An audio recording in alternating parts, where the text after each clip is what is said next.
Izinkanlah pada kesempatan pagi ini kita senantiasa memanjatkan puji dan syukur kehadirat Allah Subhanahu wa taala karena pada kesempatan pagi hari ini kita masih bisa bersama-sama untuk melakukan kegiatan tolabul ilmi dalam rangkaian acara jihadi virtual yang diinisiasi oleh pimpinan cabang Muhammadiyah Kecamatan Gudian. Selanjutnya kami ucapkan selamat pagi, selamat datang, selamat berjumpa. Pak Teriring doa Mantan, semoga kesuksesan bosan. dan kebahagiaan selalu menyertai Bapak Ibu hadirin sekalian. Baiklah Bapak Ibu hadirin yang kami hormati, untuk mengawali rangkaian acara jihadi virtual keluarga besar pimpinan cabang Muhammadiyah Kecamatan Gudian. Pada kesempatan pagi hari ini kita awali bersama dengan berdoa seraya memohon kehadirat Allah Subhanahu wa taala. Semoga rangkaian acara ini dapat berjalan dengan sukses dan lancar dan kegiatan kita kali ini tercatat sebagai amal ibadah bagi kita semuanya. Amin. Dengan mengucapkan lafaz basmalah, rangkaian acara ini kita buka bersama. Bismillahirrahmanirrahim. Selanjutnya, marilah kita simak dan dengarkan bersama sambutan oleh Ketua Pimpinan Cabang Muhammadiyah Kecamatan Gudian yang terhormat Ustadz Dr. Andes Haji Robingun. Kami persilahkan. Assalamualaikum warahmatullahi wabarakatuh. Alhamdulillahi rabbil alamin. Wassalatu wassalamu ala asrafil mursalin Muhammadin wa ala alihi wa sahbihi ajma'in, amma ba'd. Yang kami hormati Ustadz Danung Denardono, alhamdulillah sudah bersama-sama kita pada kesempatan kajian jihadi virtual pada pagi hari ini. Bapak Ibu yang kami hormati, puji dan syukur marilah kita senantiasa tidak henti-hentinya kita panjatkan kehadirat Allah Subhanahu wa taala atas nikmat karunia-Nya kepada kita sehingga kita bisa dipertemukan kembali biarpun lewat virtual ini. Salawat dan salam mudah-mudahan senantiasa dilimpahkan kepada uswah kita, suri teladan kita Rasulullah Muhammad sallallahu alaihi wasallam, kepada segenap keluarganya, para sahabatnya, dan juga kepada segenap pengikut-pengikutnya yang senantiasa istiqomah melaksanakan sunnah-sunnahnya.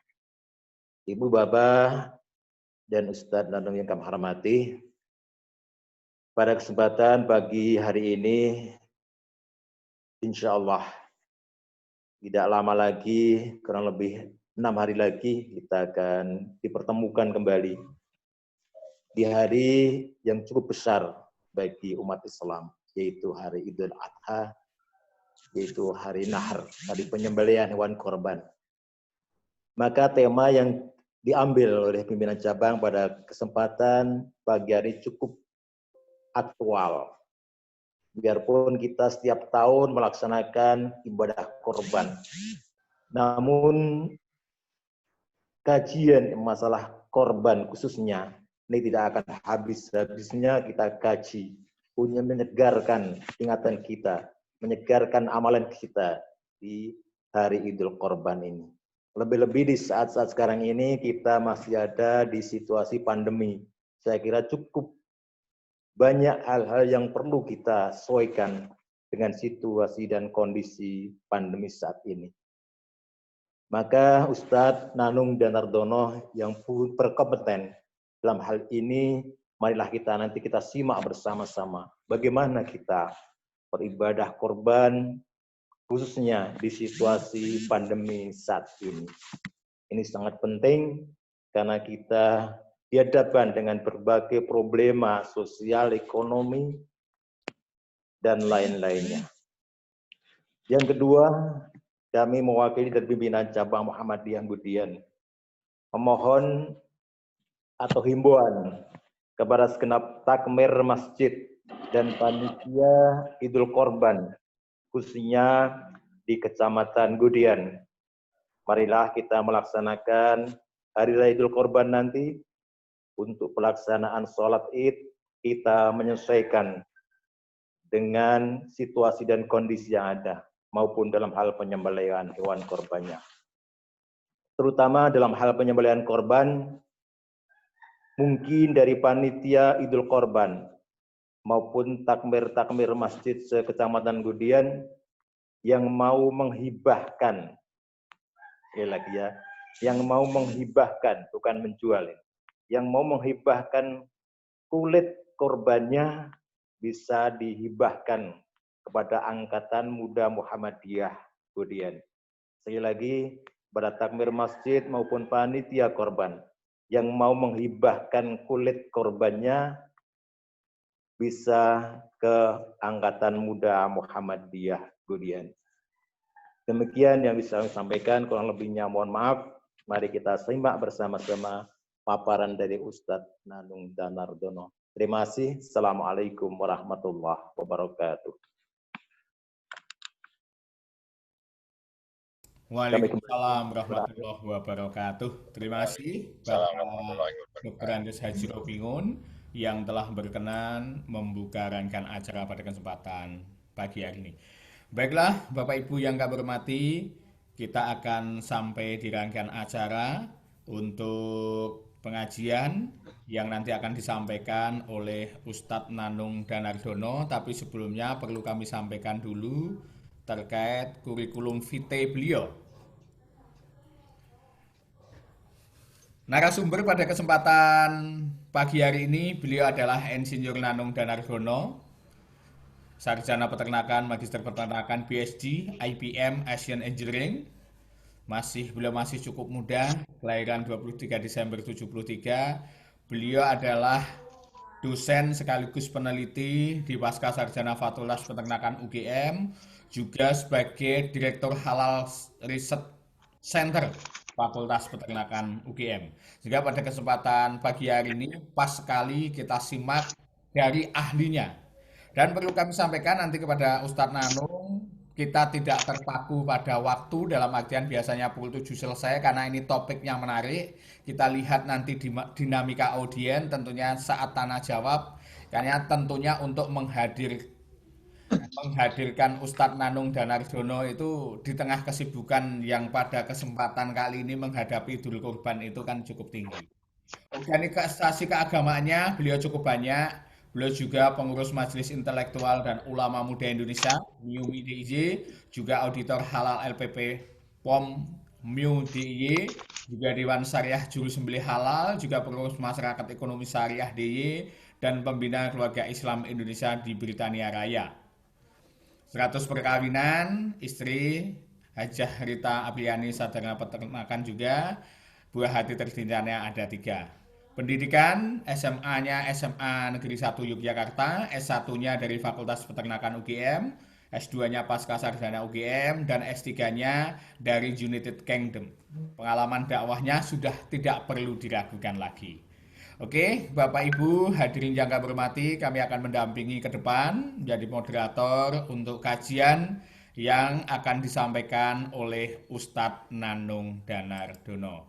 Selanjutnya sepenuhnya waktu nanti dinamis saja Ustadz Nanung, kalau biasanya pukul 7, hari ini pun kalau misalkan harus selesai pukul 9 pun akan tetap saya dampingi. Begitu. Oke, monggo Ustadz Nanung sepenuhnya kami persilahkan, kami menyimak. Assalamualaikum warahmatullahi wabarakatuh. Waalaikumsalam.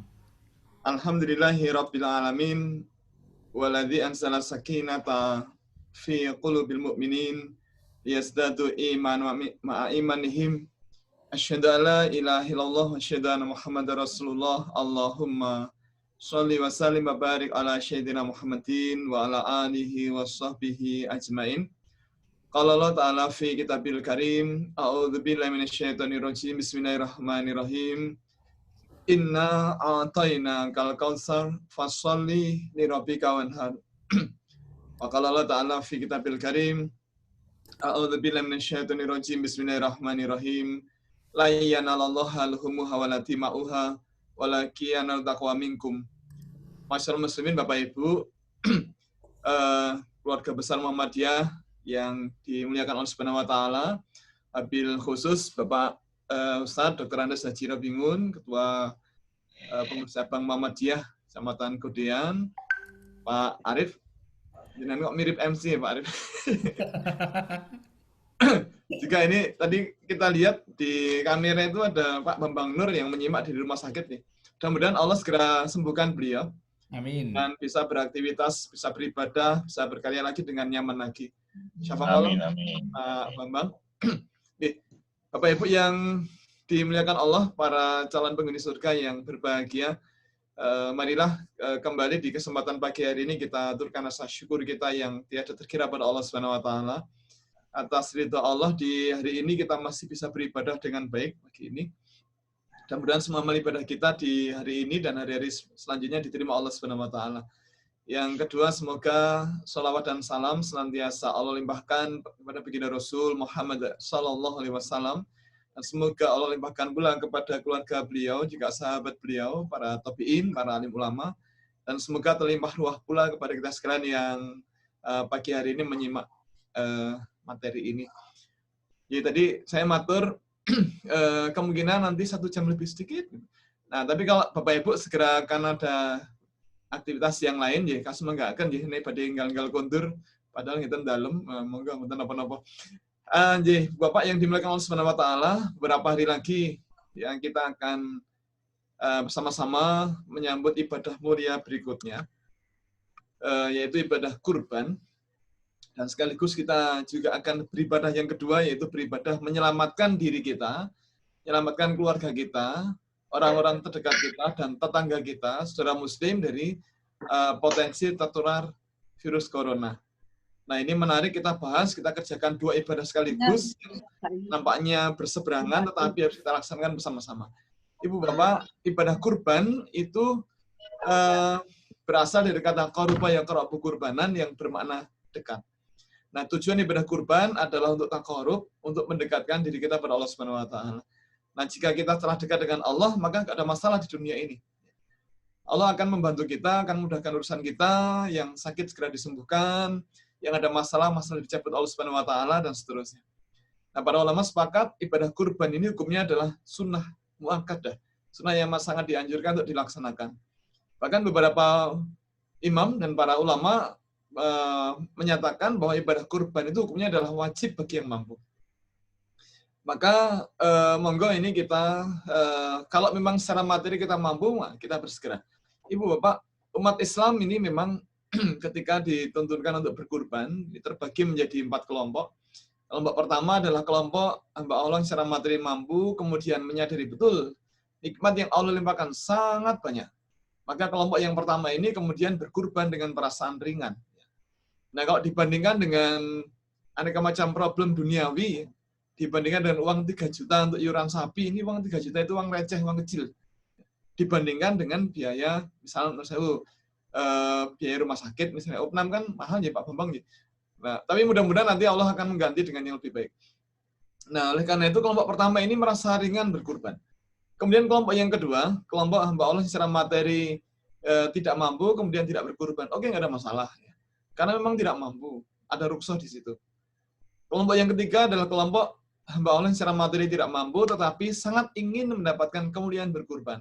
Maka kelompok ini kemudian bergabung ke masjid untuk membantu prosesi ibadah kurban. Ini bagus. Namun ada kelompok yang keempat.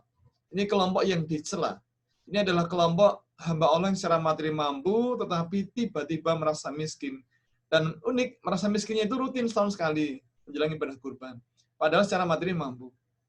Nah, kalau di Godean saya yakin tidak ada, tetapi di kampung saya itu ada. Di kota loh malahan, ada itu.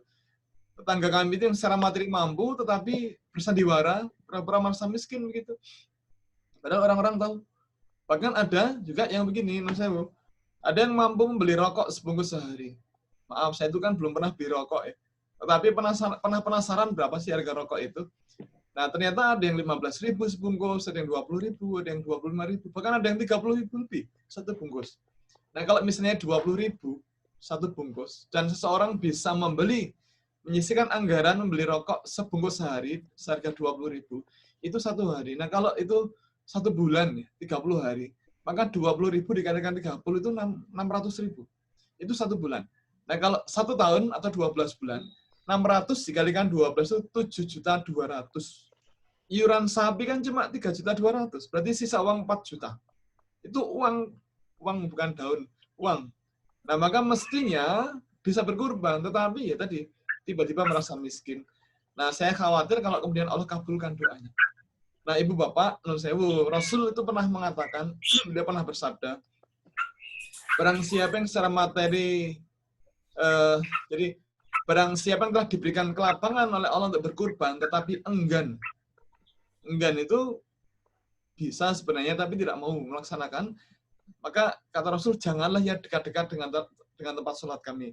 Ibu Bapak, non sewu, kelak kita semuanya akan dikumpulkan di padang mahsyar, padang yang sangat luas dan sekaligus sangat panas. Nah, kita akan mencari perlindungan karena sangat panas masa itu. Nah, kemudian kita akan melihat kelompok yang sangat besar, kelompok Islam. Nah, kita akan berlari menuju kelompok itu untuk bergabung di kelompok Islam. Lalu kita akan melihat di tengah ada sosok yang bersinar, yaitu Rasulullah. Kita berlari menuju Rasulullah. Nah, lalu kira-kira bagaimana perasaan kita?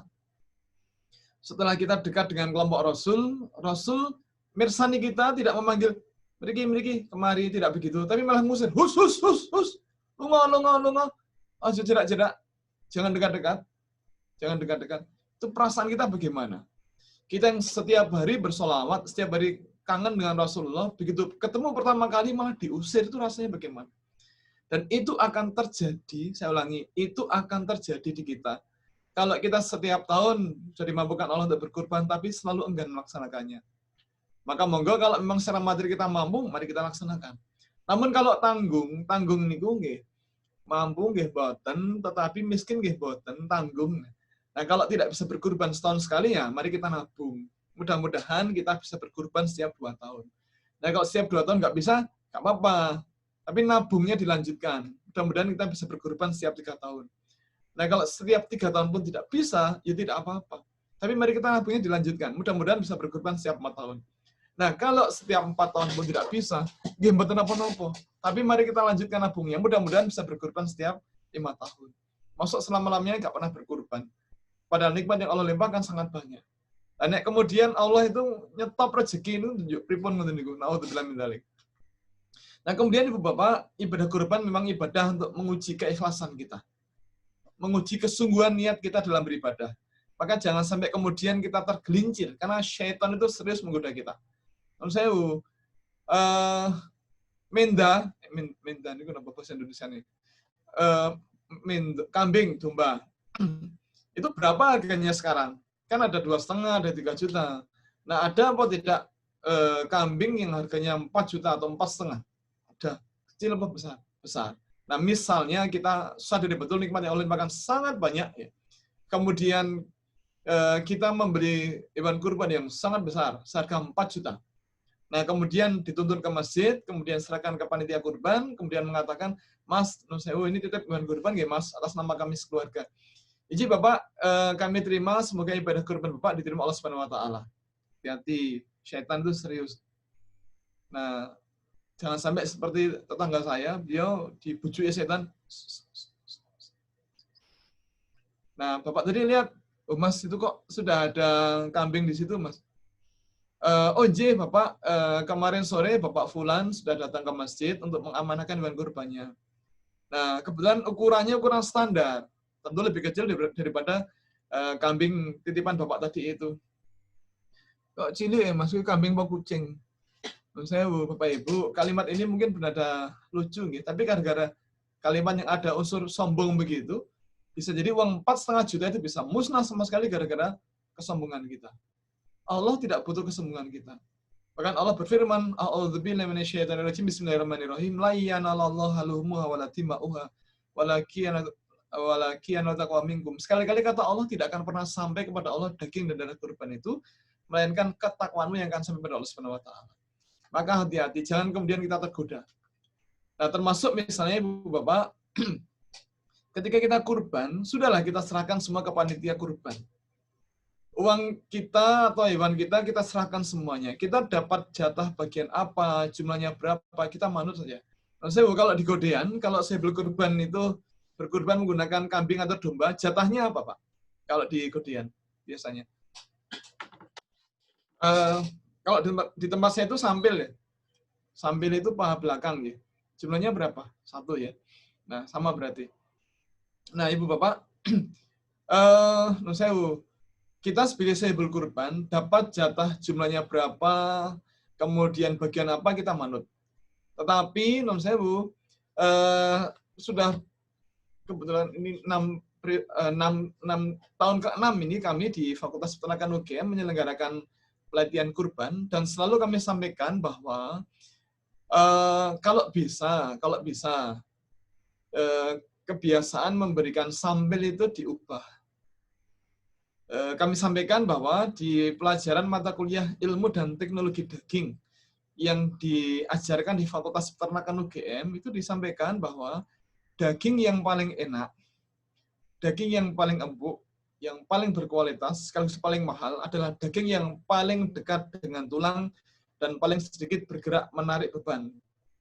Contohnya niki lulur, es dalam, atau sirloin, atau tenderloin ya.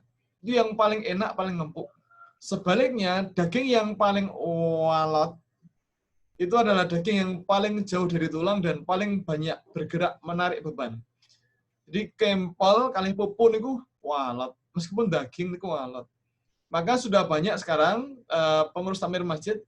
Nah, jadi Bapak Ibu, ini tahun ke-6 ya kemarin itu, dan setiap angkatan itu biasanya orang yang datang sekitar 400-an orang. Nah, berarti sudah banyak masjid yang kemudian terinspirasi untuk mengganti, tidak lagi sambel tapi khas dalam.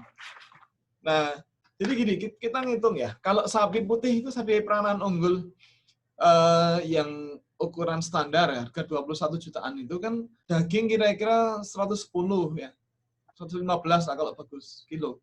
Nah, kalau kita pakai ambang batas bawah 105 sahibul kurban kan diizinkan mendapatkan maksimal sepertiga.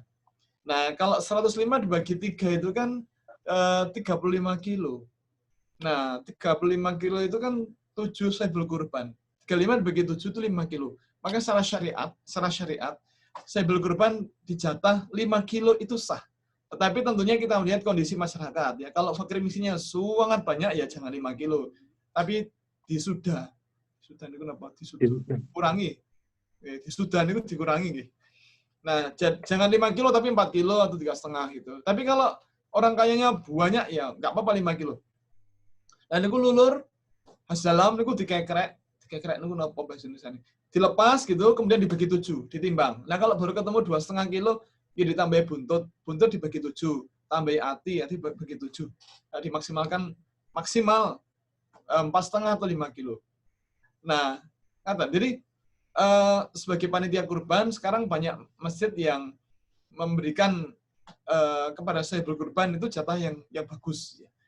Tidak lagi sambil. Jangan sampai begini, panitia kurban menyatakan gini, gak apa-apa lah sahibul kurban dapat jatah sambil, nanti ketua panitia khas dalam, nanti rebutan itu. Terus ibu bapak yang dimuliakan Allah Subhanahu wa taala, boleh apa tidak kurban itu menggunakan ayam potong, ayam broiler. Bukan 1 ekor.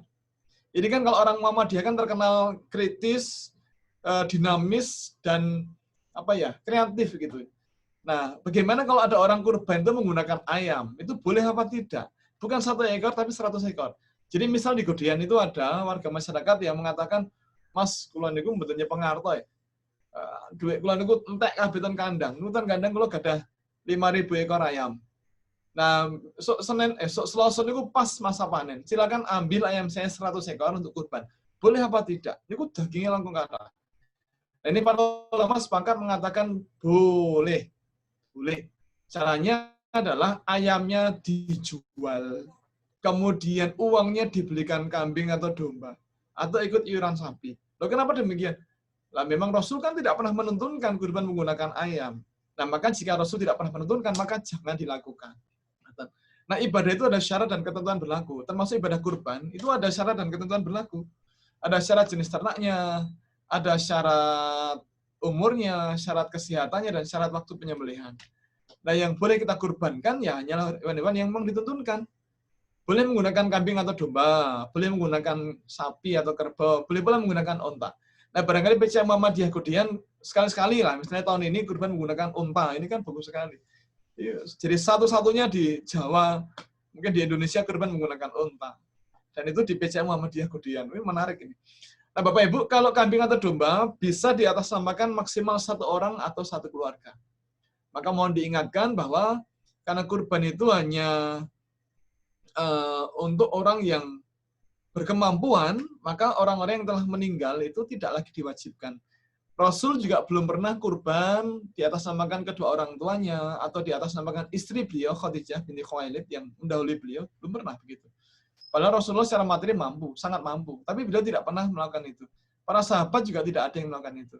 Nah, kalau tidak ada maka ya jangan kita lakukan.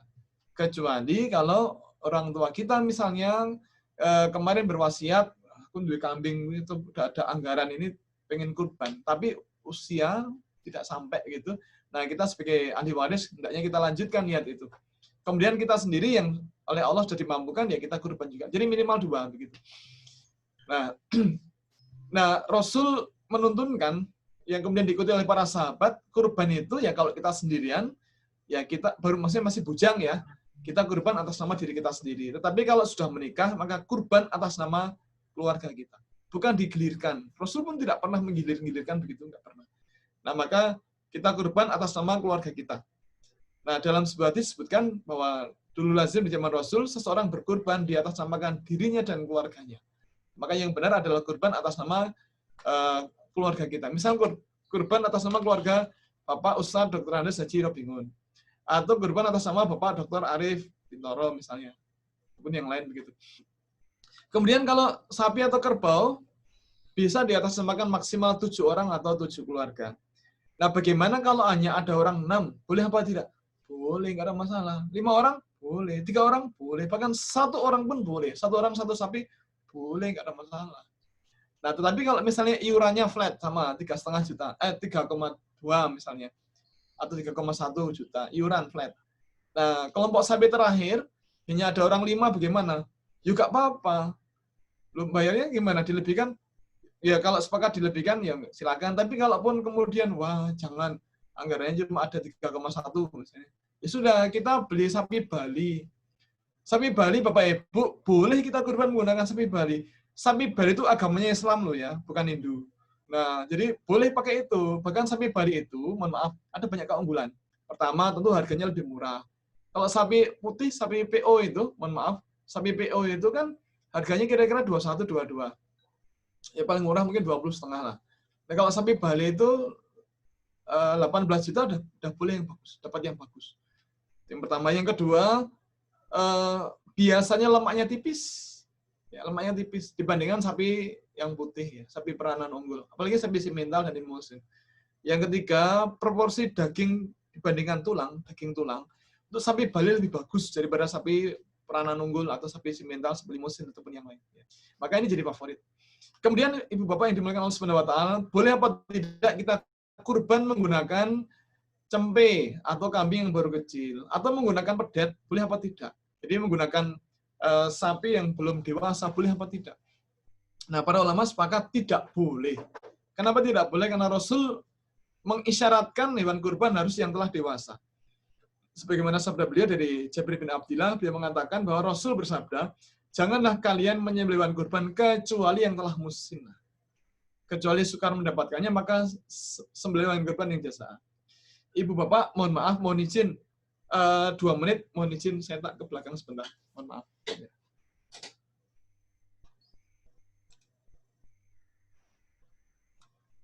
Saya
Saya pun 2 menit temu dereng.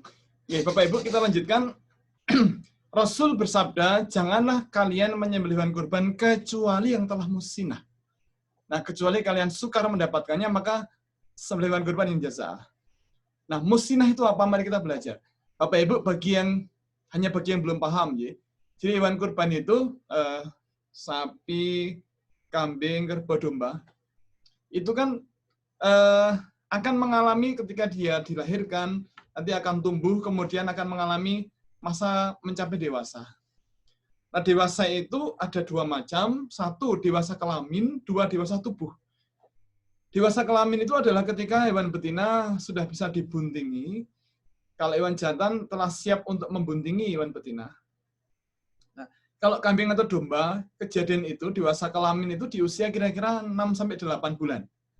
Kalau sapi ya kira-kira 1 tahun lah kira-kira. Nah, itu dewasa kelamin. Kalau manusia mungkin SD kelas 6, SMP. Ya. Nah, kemudian itu dewasa kelamin. Ada lagi kemudian dewasa tubuh. Dewasa tubuh adalah dia tumbuh kemudian berhenti tumbuh. Itulah dewasa tubuh. Nah, kalau kambing atau domba itu kira-kira 1 tahun lebih sedikit. Ya. Kalau sapi kira-kira 1,5 tahun. Tetapi kemudian Rasul menegaskan hewan kurban yang musnah. Musnah itu apa? Bapak Ibu, musnah dari kata sinun. Sinun itu gigi. Artinya, musnah itu telah berganti giginya. Nah, pergantian gigi pada kambing atau domba itu kira-kira 1,5 tahun. Nah, kalau sapi itu 2 tahun. Kalau onta itu 5 tahun. Nah, kita yang punya ternak atau yang pernah berhubungan dengan ternak tentu sangat paham bahwa ternak itu, kambing, domba, sapi, kerbau, itu tidak punya gigi seri di rahang bagian atas. Yang ada adalah gigi seri di rahang bagian bawah. Nampak di sini ada 4 pasang, nih, di gambar ini ada 4 pasang itu 8. 4 pasang gigi seri di rahang bagian bawah. Nah, ketika masih anak-anak, giginya gigi kecil, gigi seri susu. Nah, setelah dia dewasa, setelah dia musnah, akan berganti 1 pasang giginya dari tengah. Pergantian dari tengah, bukan dari samping, tapi dari tengah. Nah, pergantian gigi dari gigi seri susu menjadi gigi seri permanen itu namanya musnah. Orang Jawa mengatakan poel. Poel 1 itu artinya 1 pasang. Nah, kejadian itu kalau sekali lagi kalau di kambing atau domba ketika usianya 1,5 tahun, kalau sapi 2 tahun. Nah, Rasul menegaskan kalau yang musnah tidak ada, boleh yang jaza'ah. Jaza'ah itu sudah dewasa tubuh tetapi belum ganti gigi. Ya pun arang-arang ya. Gigi itu udah renggang-renggang mulai akan tumbuh gigi yang tengah gitu. Nah, di sini nampak di gambar ini ada 1 pasang gigi seri yang besar. Dan ada 3 pasang, 3 di kanan dan 3 di kiri yang masih kecil. Ini di kambing. Nah, kalau ini di sapi, sama sapi, ada 1 pasang gigi yang sudah besar. Di kanan dan kiri ada 3 pasang yang masih kecil. Ini namanya poel 1. Nah, kalau ini poel 2. Poel 2. Ada 2 pasang gigi yang besar. Dan ada di kanan dan di kiri ini yang masih kecil. Jadi yang kita pilih yang minimal itu poel 1. Sudah musnah. Nah, kemudian Ibu Bapak, kita tidak boleh kurban menggunakan hewan yang cacat yang harganya jatuh. Rasul menegaskan 4 macam binatang yang tidak sah untuk dikurbankan adalah hewan-hewan yang bermata 1, yang sangat PC begitu, yang nggak bisa melihat ya, karena matanya sakit ya. Kalau di kambing itu ada timpani eye, ya, sampai matanya nggak bisa untuk melihat ya. Kemudian yang patah tanduknya, yang sakit, yang jelas sakitnya. Pincang dan sangat pincangnya kalau jalannya. Kemudian patah kakinya, terlalu kurus dan tidak bersumsum. Nah, makna di sini adalah janganlah kita berkurban menggunakan hewan yang harganya jatuh gara-gara cacat. Yang harganya jatuh gara-gara cacat. Jadi misalnya begini, misalnya kita sabun itu. Kita jalan-jalan di pasar hewan. Kita nyari hewan kurban. Terus kita lihat sekilas ada hewan yang secara visual bagus. Ada kambing yang bleger ini ku suai. Nah, terus kita lihat, penjualnya tahu. Monggo lho Pak, nek ngesaken mindo.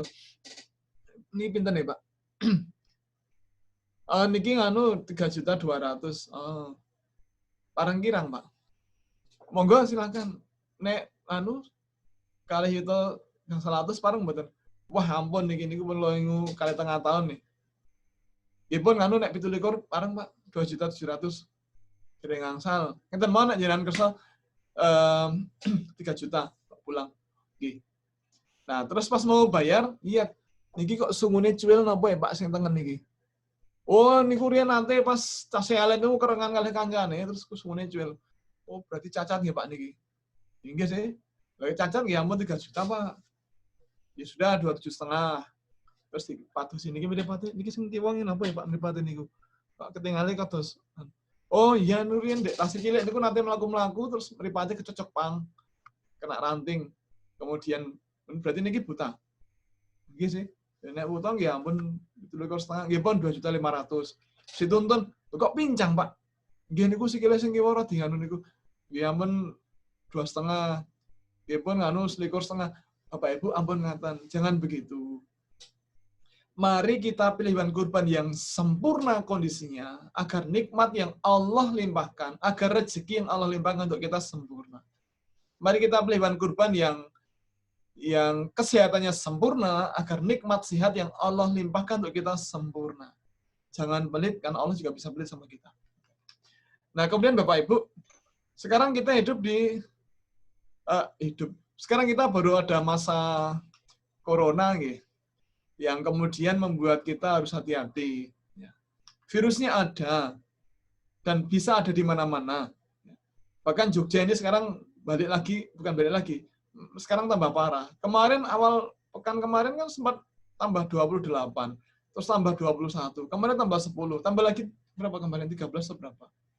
Jadi virusnya itu ada di sekitar kita. Dan kalau sudah ada yang kena, maka potensi penularannya tidak lagi nol. Jadi potensi itu ada, tidak lagi nol.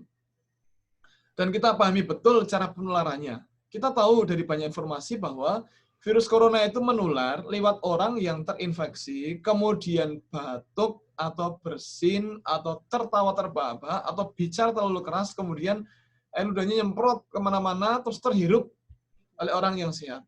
Dengan cara itu kemudian orang bisa ketularan. Atau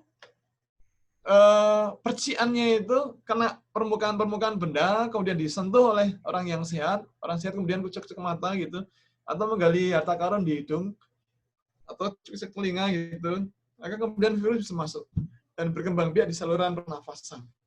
Maka mohon hati-hati. Nah, karena penularan caranya begitu, maka jangan jabat tangan dulu sementara. Karena barangkali kita kalau bersin sudah betul gini, jebres gitu, atau batuk gitu pakai lipatan siku. Tapi zaman dulu kan kita diajari kalau batuk begini.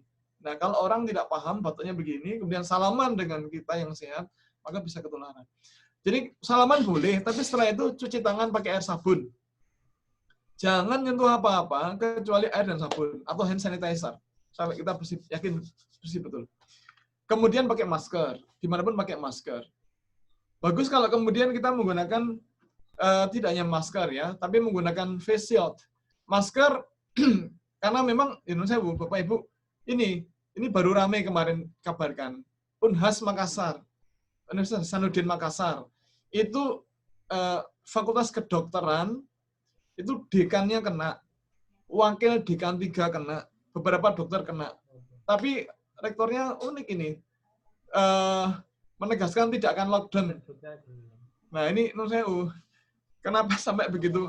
Karena daerah sana terkenal orangnya agak untuk angel. Nah jadi, jelas-jelas sudah banyak yang kena ya nggak lockdown. Beda dengan UNS. Kemarin UNS itu, ya Allah ya Rabbi ya Karim, calon dokter 25 orang kena positif. Gara-garanya syukuran sudah. Ya Allah. Ya maka sekarang ini UNS lockdown ya.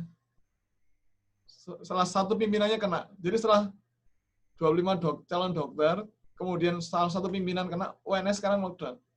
Cuma di sebelah timur kita loh. Mas Agung apalagi ini Wirawiri Jogja Solo. Nah ini hati-hati. Maka Bapak Ibu sadari betul bahwa virus corona ini ada di sekitar kita. Maka pakailah masker. Pakailah masker. Kita terima tamu atau menjadi tamu, pakailah masker. Ini untuk menghormati tuan rumah atau menghormati tamu kita. Karena kita tidak tahu apakah kita ini sejatinya kita ini sehat, bersih, atau kita OTG. Mau pertemuan, ya terpaksa misalnya arisan, ya pakai masker lah gitu. Mau belanja pakai masker. Jualan pakai masker. ngantar anak sekolah, misalnya mengambil tugas ya pakai masker. Masker boleh yang sederhana begini, atau yang model scuba, kayak kain telinga gitu, atau pakai yang model agak mahal yang N95 ini. Kemudian pakai ini bukan kacamata renang, tapi medical goggles, kacamata medis untuk melindungi mata, karena virus bisa masuk lewat mata. Kemudian pakai kacamata face shield, tameng. Kalau nggak punya ya kaca helm, ya nggak apa-apa lah pada kurban pakai helmnya ada kacanya. Yo, dibully orang nggak apa-apa, yang penting kita selamat kan gitu. Jadi sadari betul bahwa virus corona ada di mana-mana, kemudian bisa menyebar kemana-mana lewat kerumunan, maka mohon selain menggunakan masker, kita jaga jarak. Bapak Ibu, kita lihat di YouTube, di jamaah sholat di Masjidil Haram dan Masjid Nabawi itu diberi jarak 2 meteran. Itu ikhtiar untuk menghindarkan diri dari potensi ketularan. Kemudian juga panitia kurban dan pengurus takmir hendaknya menyediakan air dan sabun dan hand sanitizer di tempat-tempat yang mudah dijangkau oleh warga masyarakat yang nanti akan hadir di lokasi penyembelihan. Kemudian Bapak Ibu, yang namanya sahibul kurban itu memang lebih berhak untuk menyembelih hewan kurbannya. Lebih berhak. Namun kalau kemudian merasa tidak sanggup, merasa tidak terampil, atau tidak tega, atau enggak enak, kurang enak ya kalau minta ini, ya bolehlah diamanahkan ke orang yang mampu. Tetapi meskipun demikian, sangat dianjurkan untuk menyaksikan proses penyembelihan hewan kurbannya. Nah, kalau dalam kondisi normal, menyaksikan itu hadir secara fisik di lokasi. Tetapi kalau kemudian kondisinya tidak normal, baru ada wabah semacam ini, maka kehadiran itu diwakili lewat online. Ini banyak masjid yang berencana nanti penyembelihan itu akan dirilai menggunakan Zoom atau WebEx atau Google Meet atau yang lain ya. Nah, ada yang kemudian berencana menyewa Zoom 1 hari. Pinten nggih sakniki nggih, nyewa Zoom niku 1 hari. Nah, nanti menyewa Zoom 1 hari kemudian dipakai untuk merilai proses penyembelihan, sehingga kemudian sahibul kurban itu akan menyaksikan dari rumah masing-masing begitu.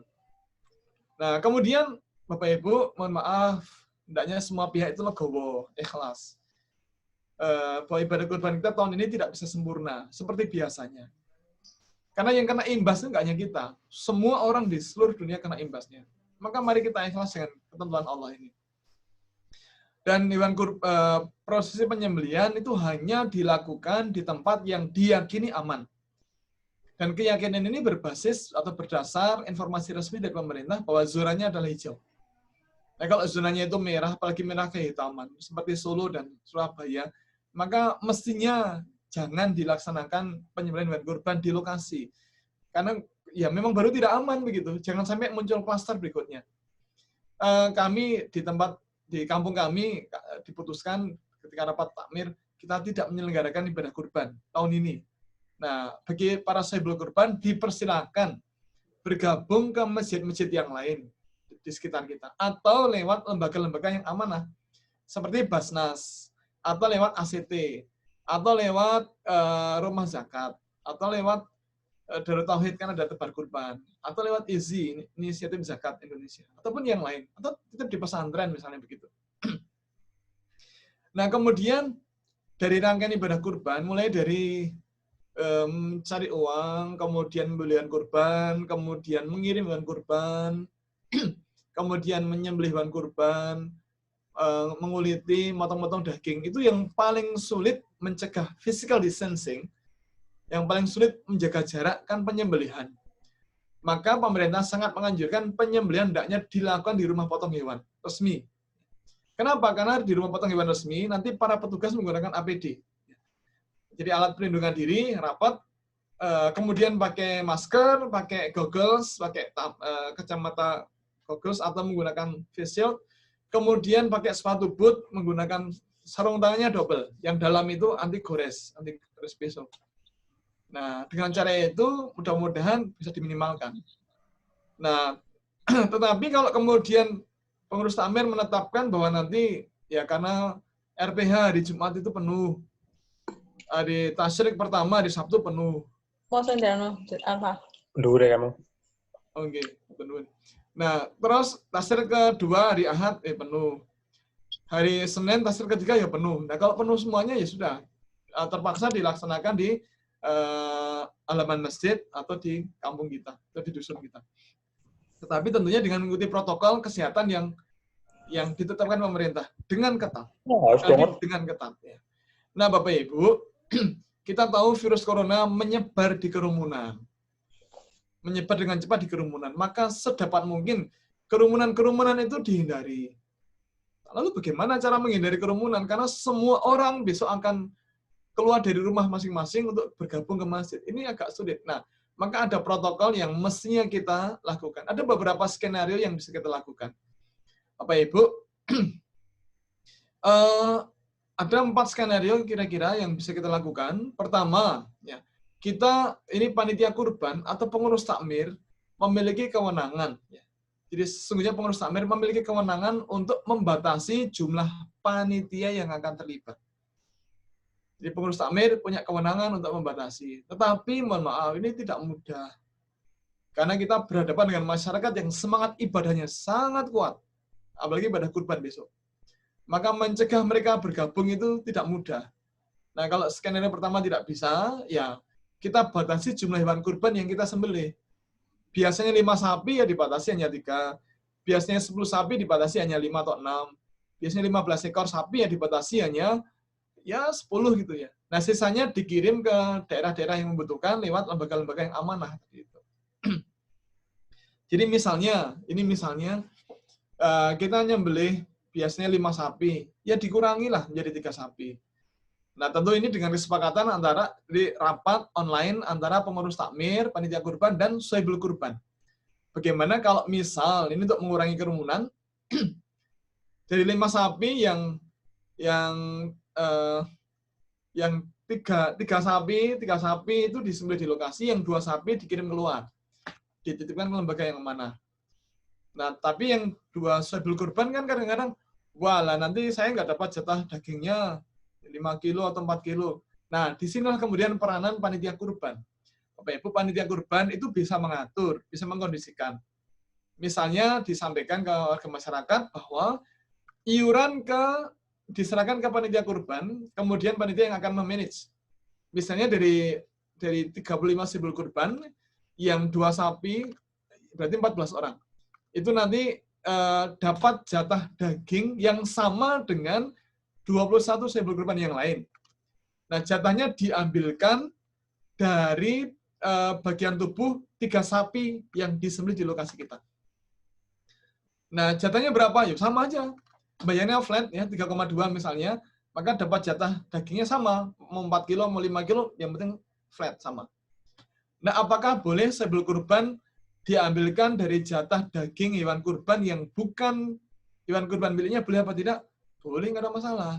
Bapak Ibu yang pernah berangkat haji tentu sangat paham bahwa ketika kita ibadah haji, kemudian kita kurban di tanah suci, kita membayar uang kurban di bank ya, bank Rajhi misalnya. Kemudian kita akan mendapatkan selembar kertas, bukti pembayaran hewan kurban.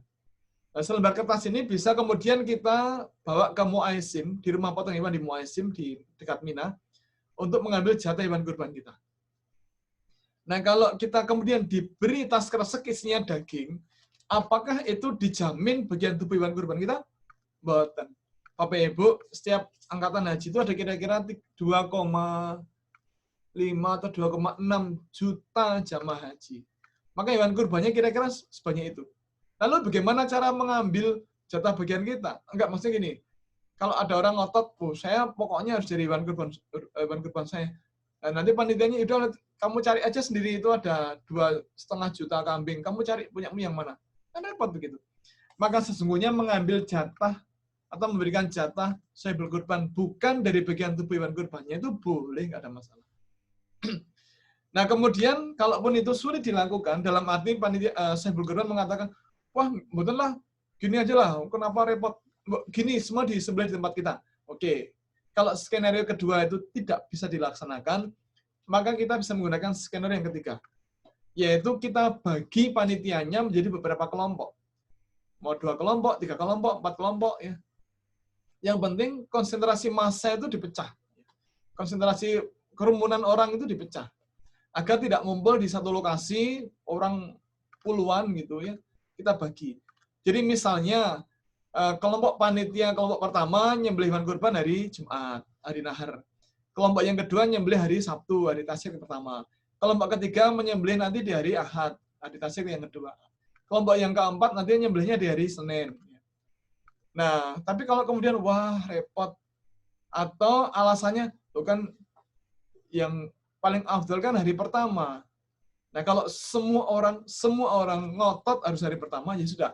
Kita pakai skenario yang keempat, yaitu hewan kurban disembelih di hari yang sama, hari Jumat, tetapi dipecah menjadi beberapa titik lokasi. Bisa berbasis RT atau RW. Misalnya RT 1, 3 sapi, RT 2, 2 sapi, RT 2, 2 sapi, RT 3, 2 sapi, RT 4, 2 sapi, misalnya begitu.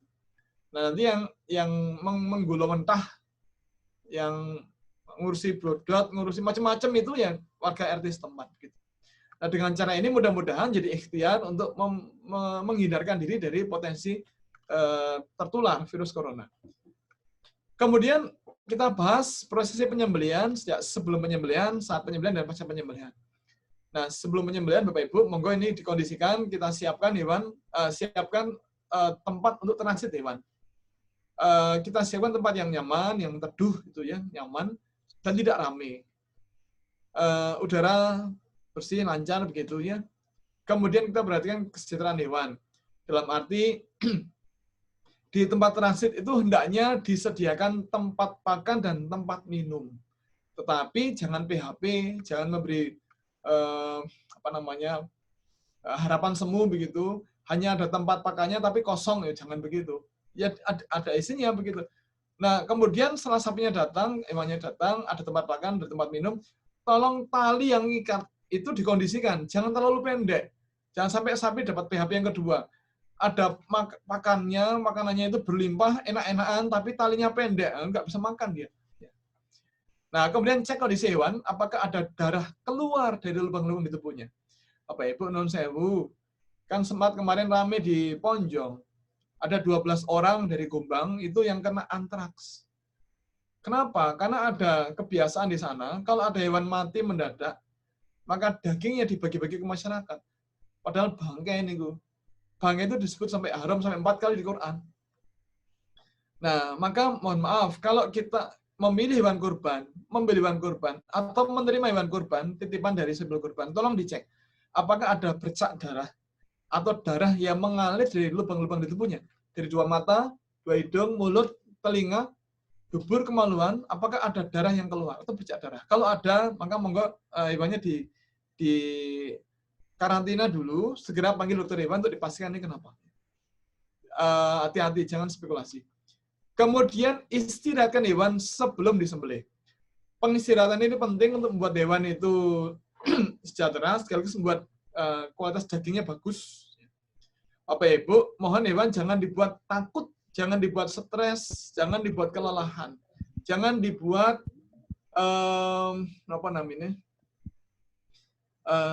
stres. Nah, hewan bisa kelelahan, bisa stres, bisa ketakutan, bisa itu ya mungkin karena suasana yang sangat ramai. Sangat ramai itu membuat hewannya panik, ya, karena mereka tidak paham bahasa manusia. Maka monggo nanti dikondisikan. Terutama anak-anak, ini mohon anak-anak tahun ini di rumah saja lah. Karena masih rawan ini ya. Para senior yang ini sepuh ini sebaiknya menyaksikan penyembelihan di rumah. Nah, nanti bisa diumumkan menggunakan corong speaker atas masjid itu 2 kali, misalnya hari Kamis dan hari Jumat pagi sebelum penyembelihan diumumkan pakai corong masjid bahwa kita akan menyembelih hewan kurban hari Jumat misalnya mulai 7:30 pagi. Namun mohon maaf karena kondisi virus corona ini belum bisa dikendalikan, maka mohon anak-anak dikondisikan untuk tetap tinggal di rumah. Jangan ke masjid dulu sementara. Orang-orang yang sakit ya, orang-orang yang sakit mohon tetap di rumah. Jangan nekat ke masjid. Kemudian para pinisepuh ya sementara monggo di rumah, nanti kita kirimkan dagingnya. Pengumuman itu bisa diawali dengan kalimat innalillahi wa inna ilaihi raji'un. Bapak Ibu, kan kita biasa ya, kalau ada pengumuman di masjid diawali dengan innalillahi, kan terus kita tuh semuanya diam menyimak siapa yang meninggal. Nah, Tetapi ucapan itu kan bukan ucapan khusus orang meninggal, tapi untuk musibah. Di Quran jelas sekali, kalau ada musibah, ucapkan innalillahi wa inna ilaihi raji'un. Nah, sekarang baru ada musibah, virus corona, pandemi ini. Nah, maka boleh kita ucapkan innalillahi untuk memikat perhatian orang untuk menyimak. Tak mungkin anak-anak kecil, mohon jangan. Nah, juga kadang-kadang anak-anak kecil kan suka paniknya. Nah, begitu sapinya digiring, wah panik, heboh. Nah, itu sapinya bisa stres, bisa berontak, bisa lari. Ya, kalau lari malah repot nanti. Atau sapi melihat temannya disembelih. Bapak Ibu, pantang itu nggak boleh. Maka Rasul melarang memperlihatkan hewan yang disembelih di hadapan hewan yang lain. Kemudian tidak boleh memperlihatkan hewan yang dikuliti di hadapan hewan yang masih hidup. Wah, panik luar biasa itu. Maka ketika penyembelihan, maka mohon ada ruang transit. Dan hewan jangan sampai melihat temannya disembelih. Atau ditutupi pakai tirai. Nggih gedek, nggih nopo begitu. Sehingga hewan tidak melihat temannya disembelih. Nah, kalau baru dikuliti, terus kita harus menyembelih sapi yang kedua atau yang ketiga atau berikutnya, bagaimana? Ya, hewan yang dikuliti ditutupi dulu. Bisa menggunakan terpal, bisa menggunakan kain yang lebar. Terus jangan menggunakan tisu atau daun. Nah, ini jadi banget teman niku kacu. Gak cukup ya tetap kelihatan. Ya. Nah, jadi jangan sampai hewan itu stres, apalagi kelelahan. Nah, kenapa tidak boleh kelelahan, Bapak Ibu? Nun sewu, panjenengan nanti lelah. Nanti lelah niku napa? Capek. Capek niku napa? Saya niku napa? Nggih, kesel. Kesel niku napa? Bapak Ibu, yang namanya lelah, capek, letih, itu adalah timbunan asam laktat di otot-otot kita. Jadi misalnya gini, ini Ibu Bapak yang biasa ngowes ya, naik sepeda. Misalnya kita ngowes dari sini ke Surabaya. Sampai ke Solo aja sudah sangat lelah. Nah, lelah itu kan ada timbunan asam laktat di tengah cengel, dengan gitok. Di tenggok ini ada timbunan asam laktat. Dengan bahu, dengan lengan, pinggang, dengan pupu, kempol, itu ada timbunan asam laktat. Nah, asam laktat itulah yang membuat lelah.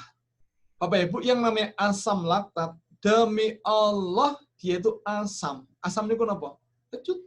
Nah, maka jika hewan kurban itu disembelih ketika di kelelahan, maka saya jamin ada timbunan asam laktat di situ. Saya jamin dagingnya kecut dan alot. Maka hewan mohon jangan dibuat stres, jangan dibuat kelelahan. Maka besok kalau kita sholat id di lapangan, Danokarto misalnya atau lapangan yang lain, gitu, lapangan Godian, mohon hewan kurbannya ditinggal mohon halaman masjid, tidak usah diajak sholat id, apalagi pulangnya muter lewat jalan yang lain gitu. Nah, kalau hewannya kelelahan seperti itu. Terus mohon hewan dipuasakan sebelum disembelih. Pemuasaan ini bukan mendolimi hewan, bukan. Sama sekali tidak. Pemuasaan ini standar internasional untuk membuat perutnya kosong. Nah, kalau perut kosong, itu maka hewan tidak bisa mengkonversi nutrien yang ada di pakan menjadi glukosa atau gula darah. Tidak bisa dikonversi oleh insulin menjadi glikogen. Maka efek positifnya adalah proses perubahan serabut otot dan pembuluh darah menjadi daging itu bisa berjalan dengan cepat. Itu kalau hewan itu perutnya itu penuh, ya, resikonya adalah tadi glukosanya tinggi, glikogennya tinggi, konversi serabut otot dan pembuluh darah menjadi daging menjadi sangat lambat. Dagingnya itu walot. Yang kedua, kalau makanannya penuh itu energinya full. Dia powerful, dia bisa berontak, bisa lepas, seterusnya. Pemuasaan dilakukan 12 jam sebelum penyembelihan.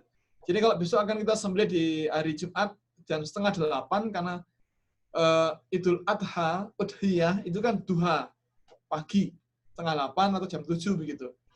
Nah, maka kemudian kita hitung 12 jam sebelumnya. Jadi kalau 7:30 kita sembelih, berarti 7:30 sebelumnya, hari Kamis pada Isya, itu pakan kita tarik. Tapi air minum tetap diberikan. Kemudian mohon persiapkan semua perlengkapan, terutama peso harus diasah super tajam. Bapak Ibu, kita tidak boleh menyembelih menggunakan peso yang ketul. Ketul itu apa? Tumbul. Nah, pemelengkang goeng atau goang. Atau bergerigi, nggak boleh. Apalagi gergaji, nggak boleh. Karena Rasul menegaskan bahwa sesungguhnya Allah menetapkan kebaikan atas segala sesuatu. Maka termasuk ketika dalam perang itu harus membunuh, maka lakukan itu dengan ihsan. Termasuk ketika menyembelih, lakukan dengan ihsan, dengan baik. Maksudnya bagaimana? Hendaklah ada salah satu di antara kalian menajamkan atau mengasah pesonya menjadi super tajam. untuk meringankan beban hewan yang disembelih. Meringankan tuh barangkali sakit, tapi ringan rasanya, lebih ringan. Nah, kenapa ini penting? Kenapa tidak boleh menggunakan peso yang bergerigi, Bapak Ibu? Ada teman alumni SMA 1 yang cerita dulu bahwa ada di kampungnya, di dekat kota gede, pernah kejadian ada pencurian beruntun. Hampir setiap malam ada rumah yang kemalingan. Jadi ada pencuri yang setiap malam istiqomah nyolong terus. Lo nggih gumun, maling kok senengane nyolong. Mbok nyambet gawe liyane, maling senengane nyolong. Jadi pencuri itu istiqomah, Pak, Bu. Setiap malam tuh nyolong terus begitu. Nah, warga kan emosi.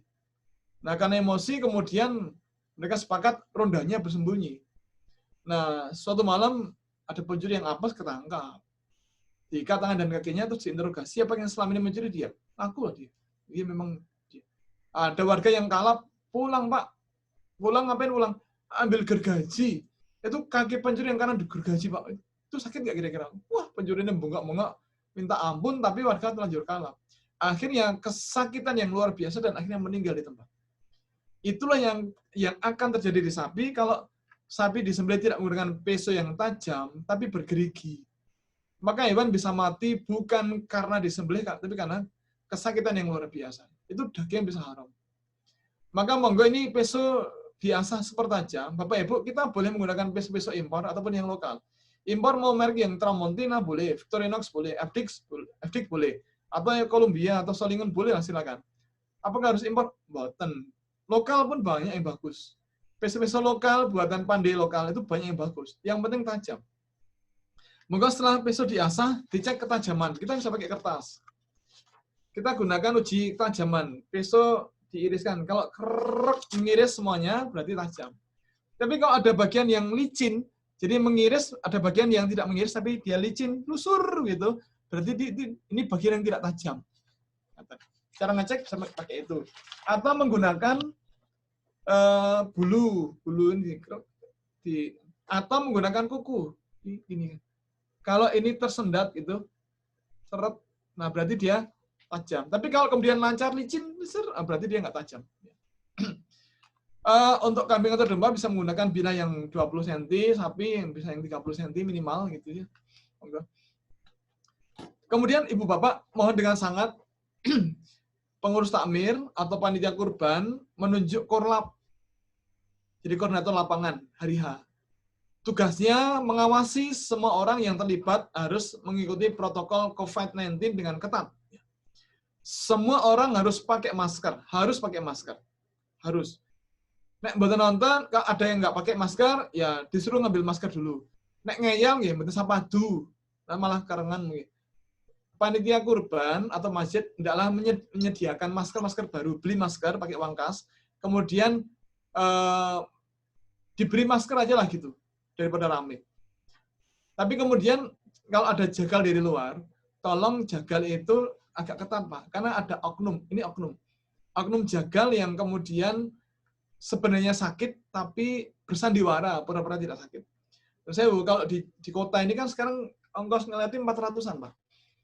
Nah, 400 itu 1 ekor. 10 ekor itu 4 juta.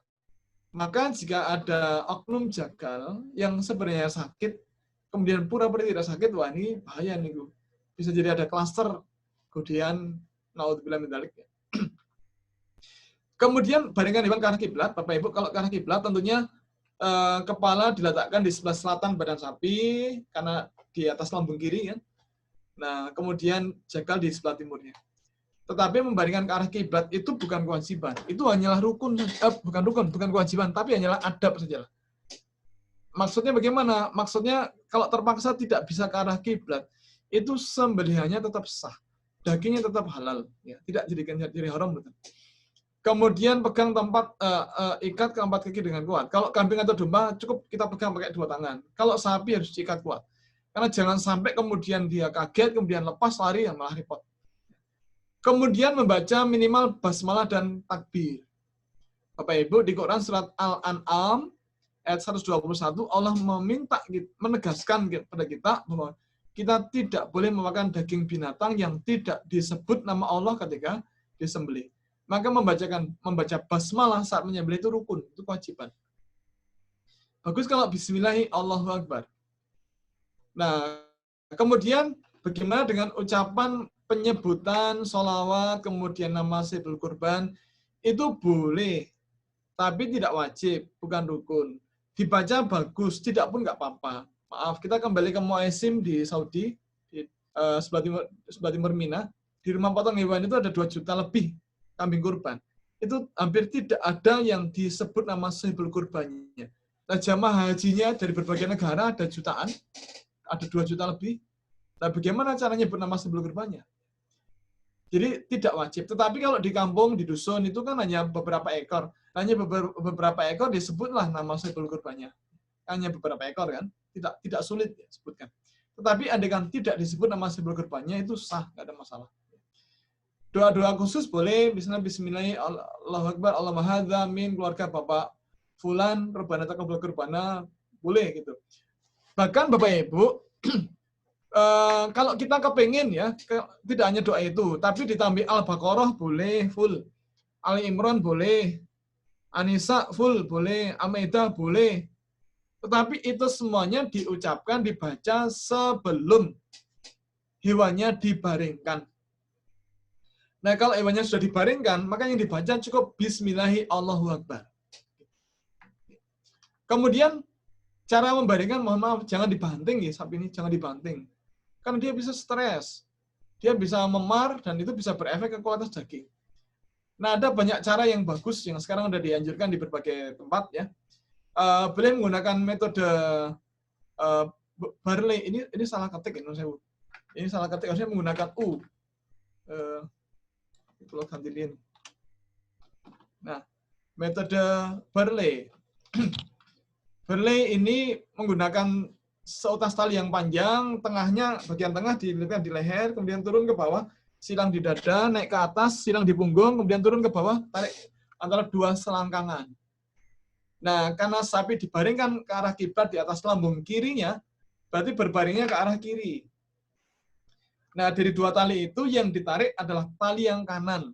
Jadi kalau kita akan baringkan sapi ke arah kiri, maka tali yang kiri itu statis, diam. Tali yang kanan yang kita tarik, kita eratkan. Gitu. Maka sapi akan berbaring ke kiri. Kalau sapi akan kita berikan ke kanan, yang kita tarik adalah tali yang kiri, bukan yang kanan.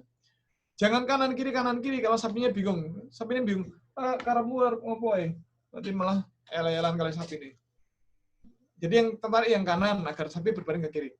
Bisa pula menggunakan metode rope squeeze. Rope squeeze yang ini buat simbol di sebelah kiri, tarik ke belakang. Bapak Ibu, metode Barley ini lebih unggul karena begitu ditarik itu ada saraf di kanan dan kiri yang tertekan, saraf parasimpatik yang tertekan, yang kemudian buat sapi itu nyaman sekali tidur. Nyaman sekali. Berbaring nyaman. Maka ketika tali masih melilit, dia tidak tertarik untuk bangun karena nyaman sekali. Kemudian berikutnya, Bapak Ibu, haruskah jagal laki-laki? Boten. Perempuan boleh, tapi jangan. Ya, saya apalagi jangan. Apalagi masih muda, cantik, jangan. Secara syariat boleh, tapi jangan. Secara syariat sembelannya sah, tapi jangan. Kenapa jangan? Terus terang lo khawatir, Pak. Sing nyembelih niku mbak-mbak, napa oleh wayu. Itu perhatian bapak-bapak mesti pecah niku, yakin. Sing digatoske mboten sapi ini malah yang lain. Maka sudahlah ibu-ibu, mbak-mbak yang cantik-cantik, silakan. Sadar panjenengan itu cantik, duduk aja di serambi masjid dengan jarak 2 meteran gitu. Siap-siap menerima daging untuk dipotong-potong. Kemudian lakukan penyembelihan dengan benar. Memutus 3 saluran di leher bagian depan. Ada hulkum itu saluran nafas. Bentuknya adalah kumpulan cincin tulang rawan yang berjajar rapi. Ini diciptakan Allah berupa kumpulan cincin tulang rawan yang bulat-bulat gitu, agar ketika hewannya menunduk, atau ketika kita menunduk, kita masih bisa bernafas.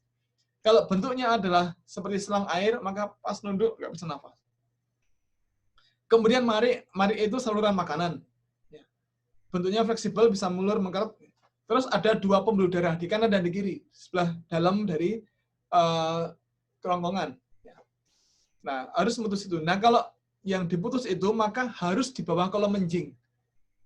Kalau kambing atau domba kira-kira jaraknya 2 cm, kalau sapi kira-kira 3 cm. Begitu. Dan yang diputus hanya itu, tidak boleh yang lain. Tidak boleh sampai sumsum tulang belakang, nggak boleh.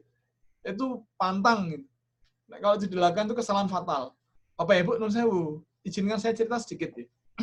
Bapak Ibu, kalau kita menyembelih hewan, kita akan melihat darah memancar sangat kuat lewat lubang yang niku apa sih? Terbuka nggih di leher bagian depan. Nah, kenapa darah memancar sangat kuat? Karena jantung ini menarik darah dari 4 bagian tubuhnya, dari 4 kakinya, dari pantat, dari ekor, dan dipompakan keluar. Nah, jantung memompa darah itu karena perintah dari otak. Perintah otak ke jantung dikirim itu tidak lewat HP, SMS, WA, mboten, tapi lewat kabel sumsum tulang belakang yang ada di tengah-tengah tulang leher. Nah, kalau ketika seseorang menyembelih, jantung baru mulai memompa darah, kabel itu diputus, kabel sumsum tulang belakang, niku bahasa Inggrisnya niku lodok niku sing putih. Nek wonten bapak konangan sok dipendeti niku di dahar mentahan. Anjingnya ben kuat enten nggih. Nah, kalau kambing atau domba kadang lewat depan, kalau sapi kadang lewat belakang. Itu pantang, nggak boleh dilakukan. Kenapa? Kalau itu diputus, ketika jantung baru mulai memompa darah, maka hubungan antar otak dan jantung langsung putus. Akibatnya jantung ini kehilangan kontak dengan otak. Akibatnya jantung ngunci cek, gitu, ngunci.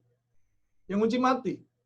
Akibatnya jantung tidak bisa melaksanakan tugasnya memompa darah. Akibatnya darah di semua bagian tubuhnya tidak bisa ditarik, nggak bisa dipompakan keluar. Akibatnya itu menjadi timbunan makanan yang berlimpah bagi bakteri pembusuk. Akibatnya bakteri pembusuk makannya banyak dan dia berkembang biak tidak terkendali. Akibatnya dagingnya cepat busuk. Yakin demi Allah, dagingnya cepat busuk. Maka kalau ada indikasi oknum jagal mau begitu, harus cegah. Apa ya, Ibu? Salah satu sebab kenapa daging itu kok bata asar, baru 8 jam, sudah bau busuk. Itu karena penyembelihannya salah. Tapi kalau ini dibiarkan utuh, sumsum tulang belakangnya, dan jantung melaksanakan tugas memompa darah sampai selesai, maka daging itu awet. Di tempat kami kemarin, Pak, kami salah hitung. Jadi yang ditugasi untuk ngitung itu kelentu, salah ngitung. Sehingga kemudian sisa daging itu banyak sekali. Ada sekitar 2 kintal itu sisanya. Sampai pada Isya masih ada. Dan wallahi Pak, itu tidak bau dagingnya. Tidak bau busuk. Bukan Pak, saya itu demi Allah. Karena darah terpampang keluar secara maksimal. Dan itu saking setengah 8 enjing, dugi setengah 8 dalu, berarti 12 jam. Gak bau Pak. Nah, kemudian berikutnya, Bapak Ibu, kemarin saya masih melihat kesalahan di beberapa tempat. Konsewu, hewan kurban itu tidak boleh dipotong kakinya. Tidak boleh dipotong ekornya, dan tidak boleh dikuliti kalau hewannya belum mati. Loh, kalau belum mati, dipotong kakinya itu sakit luar biasa. Hewan bisa mati karena kesakitan yang luar biasa. Belum mati kok dipotong ekornya itu sakit yang luar biasa. Hewan bisa mati karena kesakitan. Belum mati kok dikuliti. Wah, menguliti hewan hidup itu sakit luar biasa. Dan dagingnya jadi haram, Pak. Apa Ibu Rasul mengatakan, dalam sebuah hadis dari Abi Waqid Al-Aidsi, dia mengatakan bahwa Rasul bersabda, setiap bagian dari bahimah, dari hewan ternak yang terpotong ketika hewannya masih hidup, maka ia adalah bangkai. Bangkai itu haram. Disebutkan sampai haram sampai 4 kali di Quran. Hati-hati. Maka mohon hewan itu dicek sebelum dipotong kakinya, dicek udah mati atau belum. Kemudian Bapak Ibu, pasca penyembelihan kita cek organ dalam, hati dan limpa dicek ya. Kemudian jangan motong-motong sambil merokok. Nah, nun sewu Bapak Ibu, daging itu adalah sel-sel otot, sel-sel daging yang terbuka. Dia sensitif, dia mudah menyerap aroma. Nah, kalau ada orang motong-motong sambil merokok, maka asap rokok akan nempel di situ. Satu. Yang kedua, kalau orang merokok mesti buka masker. Nah, kalau dia kemudian tergoda untuk ngobrol, nah kalau kebetulan dia OTG, sakit kena virus corona positif, tapi kemudian tanpa gejala OTG. Dia ngomong nyemprot-nyemprot, kemudian nempel di daging. Orang megang daging, orang sian megang daging, virusnya bisa pindah. Nah, naudzubillah min dzalik. Kemudian kalau batuk atau bersin, tolong arahkan ke samping, jangan ke arah daging. Kita udah pakai masker, tapi tetap bersinnya ke arah samping. Ini double protection, 2 kali perlindungan. Satu pakai masker, satu ke samping. Kenapa? Karena kadang meskipun pakai masker masih tembus ya. Bersin itu kan kekuatan yang luar biasa. Maka bisa masuk ke situ. Terus yang keempat, mohon dengan sangat jangan lagi mencuci jeroan di sungai. Karena sungai-sungai itu udah kotor, sangat kotor besok, Pak. Kondisi normal aja udah kotor, apalagi besok, makin kotor.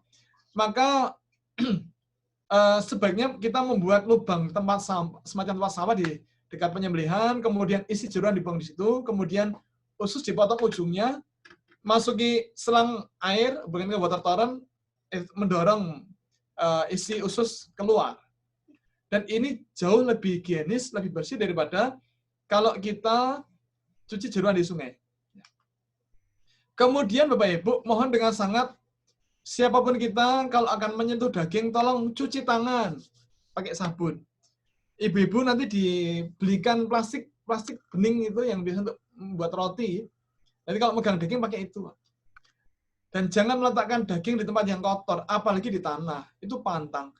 Jangan ngeleti di tanah. Karena kuman-kuman itu senang sekali. Dan pertumbuhan kuman itu bisa 10 sampai 100.000 kuman per menit. Per menit. 1 jam, ya pengen 30 itu.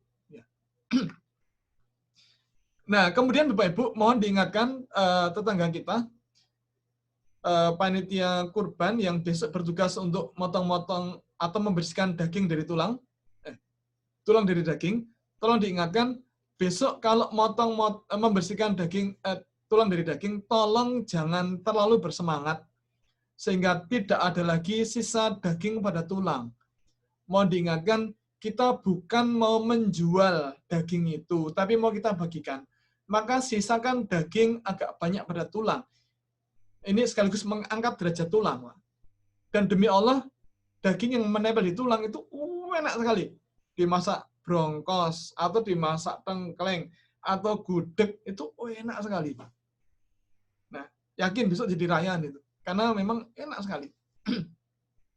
Kemudian, Bapak Ibu, distribusi daging, sambil kurban, ini boleh maksimal 1/3 bagian, kemudian minimal 1/3 bagian untuk disedekahkan, berarti ke fakir miskin, dan minimal 1/3 lagi untuk dihadiahkan. Hadiah itu bebas, boleh ke siapapun ya, boleh ke orang kaya, boleh sanak kerabat, boleh. Bahkan panitia misalnya sebelum kurban, mbak kula mungkin nyun tambahan 5 kantong nggih. Ajeng kula kirim ten sedulur kula sing dilalai miskin. Itu boleh, Pak. Tapi tolong disampaikan jauh-jauh hari sebelumnya. Jangan hari H. Kalau hari H itu marak kayak emosi nih mungkin. Itu ngerusak hitung-hitungan. Nah, ya 2-3 hari sebelumnya agar nanti pembaginya itu bisa dihitung. Jadi misalnya warga masyarakat itu misalnya 100 orang misalnya. Kemudian panitia kurban, Bapak Ibu, panitia kurban itu tidak boleh diupahi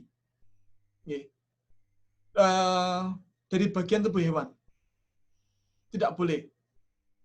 Upah dari sembel kurban boleh macam-macam. Jadi gini, panitia kurban tidak boleh diupahi dari bagian tubuh hewan. Maka kalau pengen mengupahi harus dari uang dari yang lain, bukan dari bagian tubuhnya. Maka kadang ada biaya operasional. Misalnya sapinya 3 jutaan, iuran untuk operasional itu 150.000 gitu. Jadi panitia kurban tidak boleh diupahi. Tetapi, mohon maaf, sahibul kurban itu boleh memberikan hadiah kepada panitia kurban. Karena telah membantu. Jadi kalau sahibul kurban itu pengen memberi hadiah ke panitia kurban itu boleh, tidak dilarang. Tidak ada yang melarang. Yang dilarang adalah memberikan upah. Kalau hadiah boleh. Hadiah dalam bentuk apapun boleh. HP yang sal, laptop monggo, sepeda lipat boleh, silakan. Daging boleh, Pak.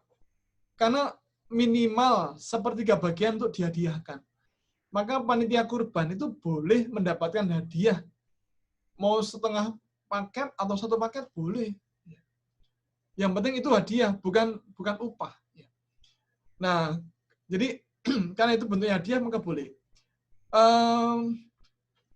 Bagaimana dengan kulit dan kepala?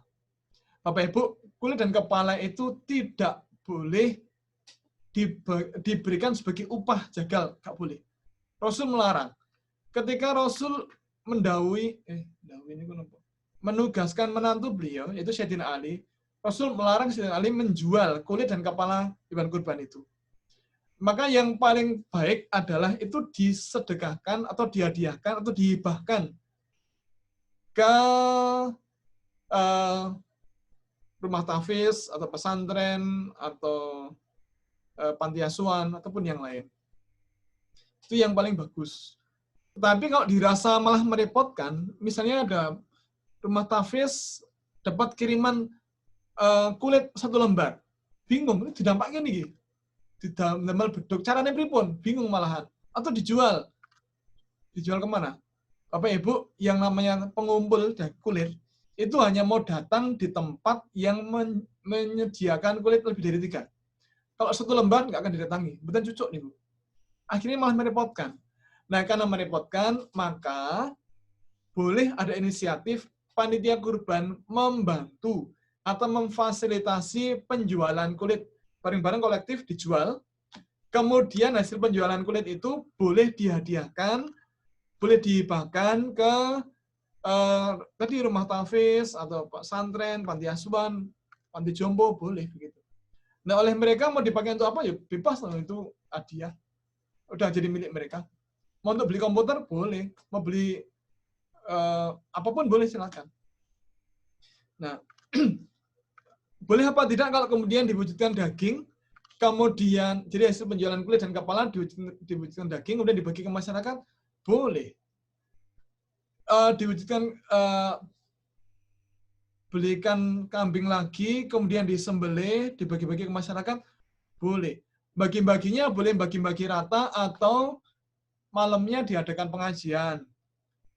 Judulnya itu pengajian. Jadi makan-makan masyarakat, boleh silakan. Yang tidak boleh itu adalah kulit dan kepala dijual, kemudian uangnya kembali ke sahibul kurban, itu nggak boleh. Karena nanti menjadi melebihi 1/3 bagian.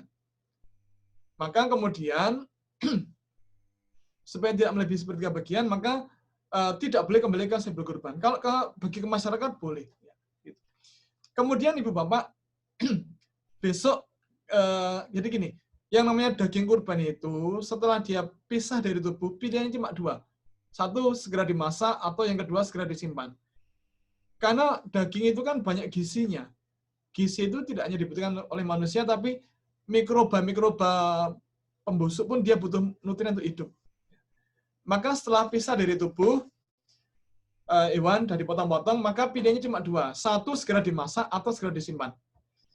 Nah, besok Bapak Ibu, kalau kita dapat jatah daging, optimis, semangat, besok kalau dapat jatah daging, tolong dicek dulu daging itu kondisinya bersih apa kotor. Caranya bagaimana? Caranya kita cuci tangan bersih pakai air dan sabun, kemudian kita cek dagingnya, ada nggak bagian yang kotor. Kalau ada bagian yang kotor, apakah kena tanah atau kena kotoran hewan, maka bagian yang kotor itu dipotong, kemudian dicuci bersih, kemudian dimasak. Dibumbui dulu, baru kemudian dimasak. Bagian yang bersih bisa langsung disimpan. Bapak Ibu, mohon kalau nyimpan daging, tolong jangan dicuci dulu. Daging kambing, domba, sapi, tolong tidak dicuci sebelum disimpan. Nyucinya besok kalau mau masak. Kenapa? Bapak Ibu kalau panjenengan nyuci daging, itu pakai apa nyucinya? Pakai air galon atau pakai air sumur? Air keran. Yang namanya air sumur, air keran itu kan kotor. Buktinya kita tidak minum air dari situ. Kita masak dulu, karena banyak kumannya. Nah, daging yang sudah keset niku napa Pak Arif? Keset niku napa nggih? Kering bukan, tapi napa nggih? Jadi permukaan daging yang sudah keset itu kalau direndam air, dicuci, dia bisa alum, bisa layu, kemudian selnya buka lagi. Nah, kuman-kuman di air bisa masuk ke situ, bisa merusak daging. Maka daging kurban itu tidak kita cuci terlebih dahulu, tapi langsung kita simpan. Nyucinya besok kalau mau masak. Kemudian mohon jangan menyimpan daging di dalam freezer, putuan. Jangan. Kenapa? Karena besok kalau kita mau masak ya, itu kan kita keluarkan, misal 5 kilo utuh ke dalam freezer. Kemudian kita keluarkan, Iku bagaimana cara motongnya? Napa digergaji niku? Digergaji ngoten niku. Kalau kita towing niku mengempukkan lagi daging yang sudah beku. Kalau kita towing, maka yang mencair itu tidak hanya es batu yang melapisi daging, tapi juga jus daging itu ikut keluar. Nah, kalau daging keluar masuk freezer, rusak itu, Pak. Maka yang baik adalah kita potong-potong daging ukuran kecil, kemudian kita masukkan dalam plastik bening ukuran 1 kilo atau setengah kilo, baru kemudian disimpan. Bapak Ibu, kalau besok kita mau masak, ya, kita ambil 1 kantong kecil, 1 atau 2 kantong daging, dan yang lain kita biarkan tetap beku di dalam. Pekan depan mau masak, kita ambil 1 atau 2 kantong daging sesuai kebutuhan, kemudian 1 porsi gitu ya, kemudian yang lain tetap beku di dalam. Bulan depan memasak, ambil lagi 1 kantong atau 2 kantong daging, yang lain biarkan tetap beku di dalam. Tahun depan, ini kalau masih, Bapak Ibu, daging kurban itu awet tersimpan 1 tahun dalam keadaan beku. Syaratnya listrik mboten mati. Karena kalau listrik mati bagi lama mencair, nanti rusak. Kemudian Bapak Ibu, ketika kita memasukkan daging dalam plastik bening tadi, tolong udara di dalam plastik itu tolong dikurangi. Sebanyak-banyaknya dikurangi sampai habis. Karena udara dalam plastik itu bisa menjadi pernafasan bagi bakteri pembusuk. Maka kita kurangi udara di plastik daging itu sebanyak-banyaknya, sehingga tidak ada lagi udara di situ. Nah, cara menghilangkan udara di dalam plastik, kita bisa menggunakan pompa vakum daging. Jadi masjid bisa membeli pompa vakum daging. Kalau kemudian, wah kok mahal?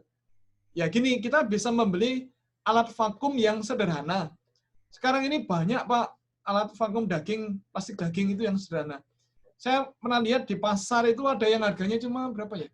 15-20 ribu. Banyak dari plastik, Pak. Warnanya ada yang merah, ada yang jambon, ada yang biru. Ya kalau di dusun-dusun itu namanya ember. Ini ember nih. Jadi kita cari ember, cuci bersih, kemudian diisi air bersih, kemudian plastik dimasuki daging, kemudian turunkan ke air. Plastik daging turunkan ke air pelan-pelan, maka permukaan air akan mendorong udara dalam plastik daging tadi ke atas. Sampai mimpes atau kempot. Kempot itu apa sih? Jadi sampai jangan paham ya. Jadi udara di plastik itu udah nggak ada lagi.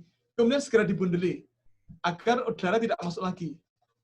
Nah, kemudian setelah itu masukkan ke kontainer plastik nih, masukkan ke dalam, ditoto rapi, tutup, baru kemudian masuk ke dalam freezer agar dia tidak terkontaminasi benda-benda lain atau makanan lain yang ada di freezer, atau tidak saling kontaminasi silang begitu. Kemudian Bapak Ibu, mohon maaf, sebelum menyimpan daging dalam freezer, yang tolong mampir rumiyin nggih, transit dulu di dalam kulkas. Transit dulu. 10 sampai 20 jam. Biarkan suhunya pelan-pelan turun begitu. Kenapa demikian? Karena kalau daging yang hangat tiba-tiba langsung beku masuk freezer, maka dia akan mengalami sesuatu namanya cold shortening, mengkeret dengan sangat cepat gara-gara dingin. Itu bisa membuat daging menjadi walat sekali, Pak.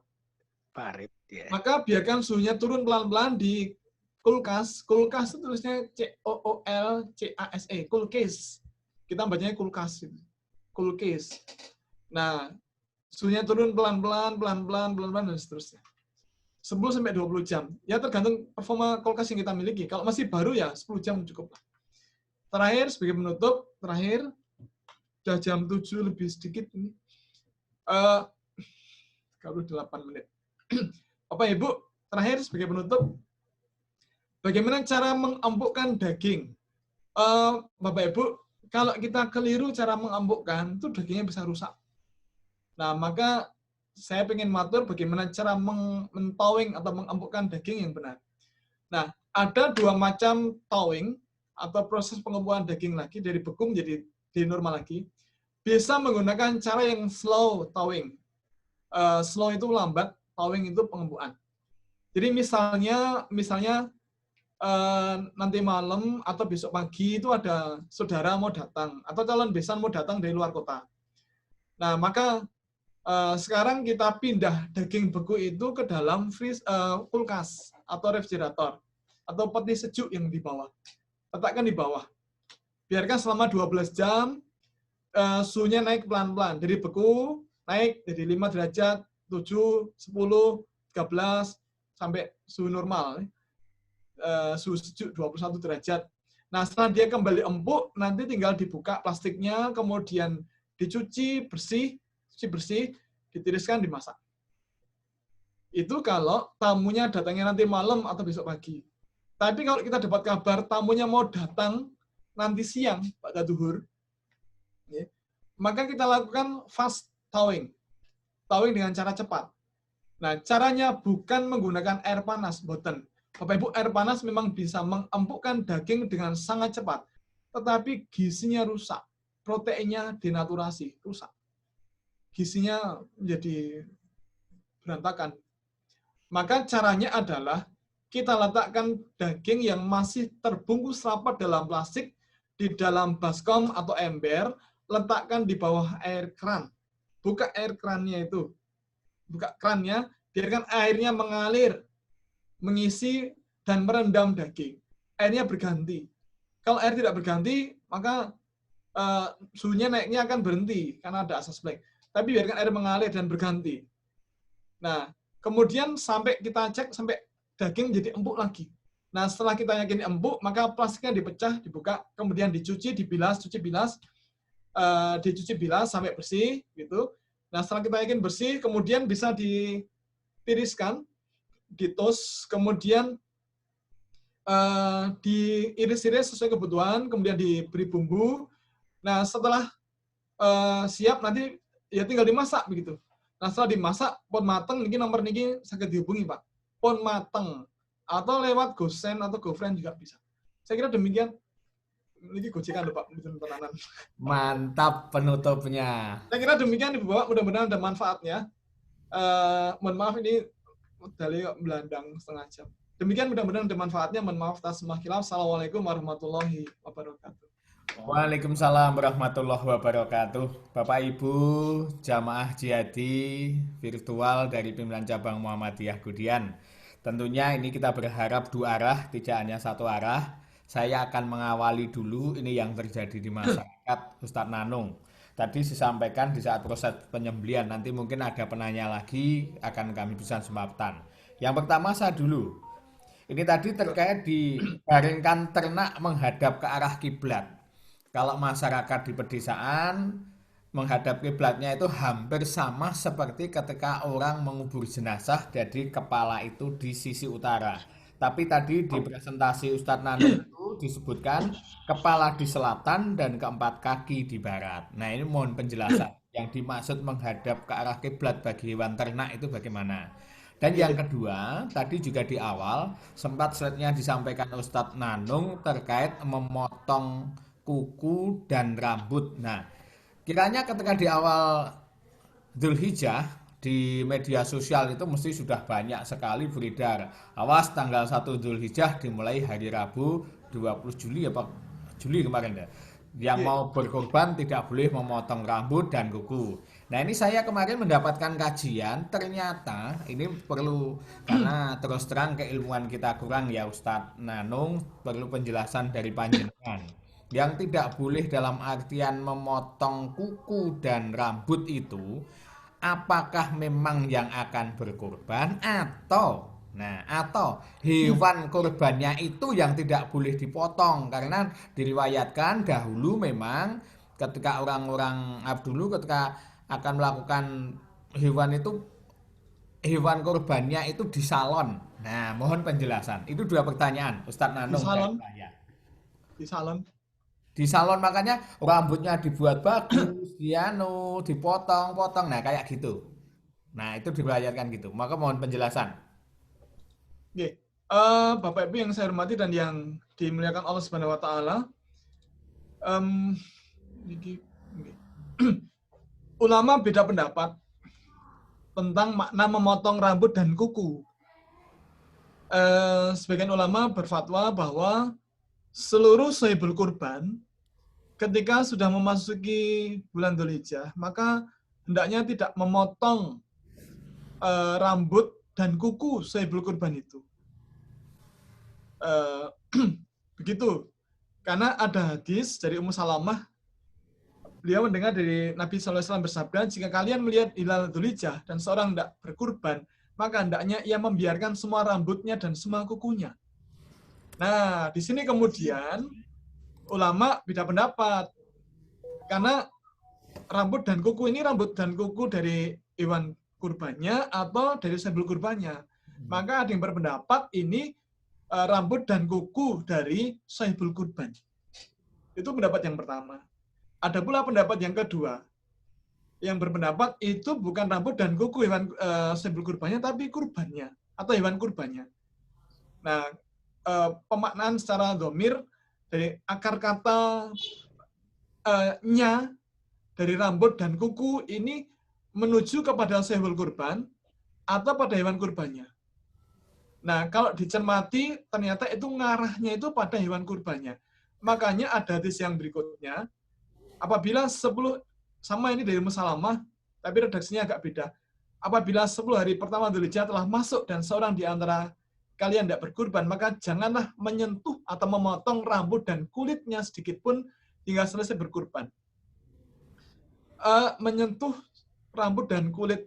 Nah, kalau ini dimaknai sahibul kurban, apakah kita tidak boleh memotong rambut dan kulit kita? Kulit kita mau dipotong untuk apa? Maksudnya kita memotong kulit kita? Maka tidak bisa disalahkan juga kalau ada yang berpendapat yang dimaksud adalah rambut dan kulit atau kuku dari hewan kurbannya. Nah, sekarang monggo kita ikut pendapat yang mana? Kita ikut pendapat yang itu hewan kurbannya atau sahibul kurbannya, monggo saja. Tetapi yang menarik adalah yang berpendapat kuku dan rambut sahibul kurban, itu pun ada yang berpendapat itu sampai haram. Ada yang berpendapat hanya makruh saja, gitu. Termasuk kalau misalnya kuku kita kok misalnya jepat, pas tadi pagi ngeluarkan motor, dilalai niku jempol kuku sing tengen niku kok sampluk standar motor terus jepat. Itu dipotong boleh apa tidak? Boleh, apa-apa. Gitu. Saya kira demikian, Pak. Jadi ada dua pendapat tadi. Monggo ini ikut pendapat yang mana? Monggo. Monosukong, monggo silakan. Yang penting adalah kita jangan kemudian el-elan, salah pendapat, nggak boleh. Gitu. Tadi ada dua, yang satu apa tadi ya? Yang membaringkan hewan ternaknya tadi, yang dimaksud menghadap kiblat itu bagaimana? Bapak Ibu, dulu ketika kami di Fakultas Peternakan belum mahir menghandle hewan sendiri, maka kemudian kita minta tolong jagal dari luar. Nah, waktu itu sang jagal membaringkan hewan kurban dengan posisi kepala di sebelah utara badan sapi. Nah, ada Bu Hartini lebih masak nih, alhamdulillah. Mungkin pun matang.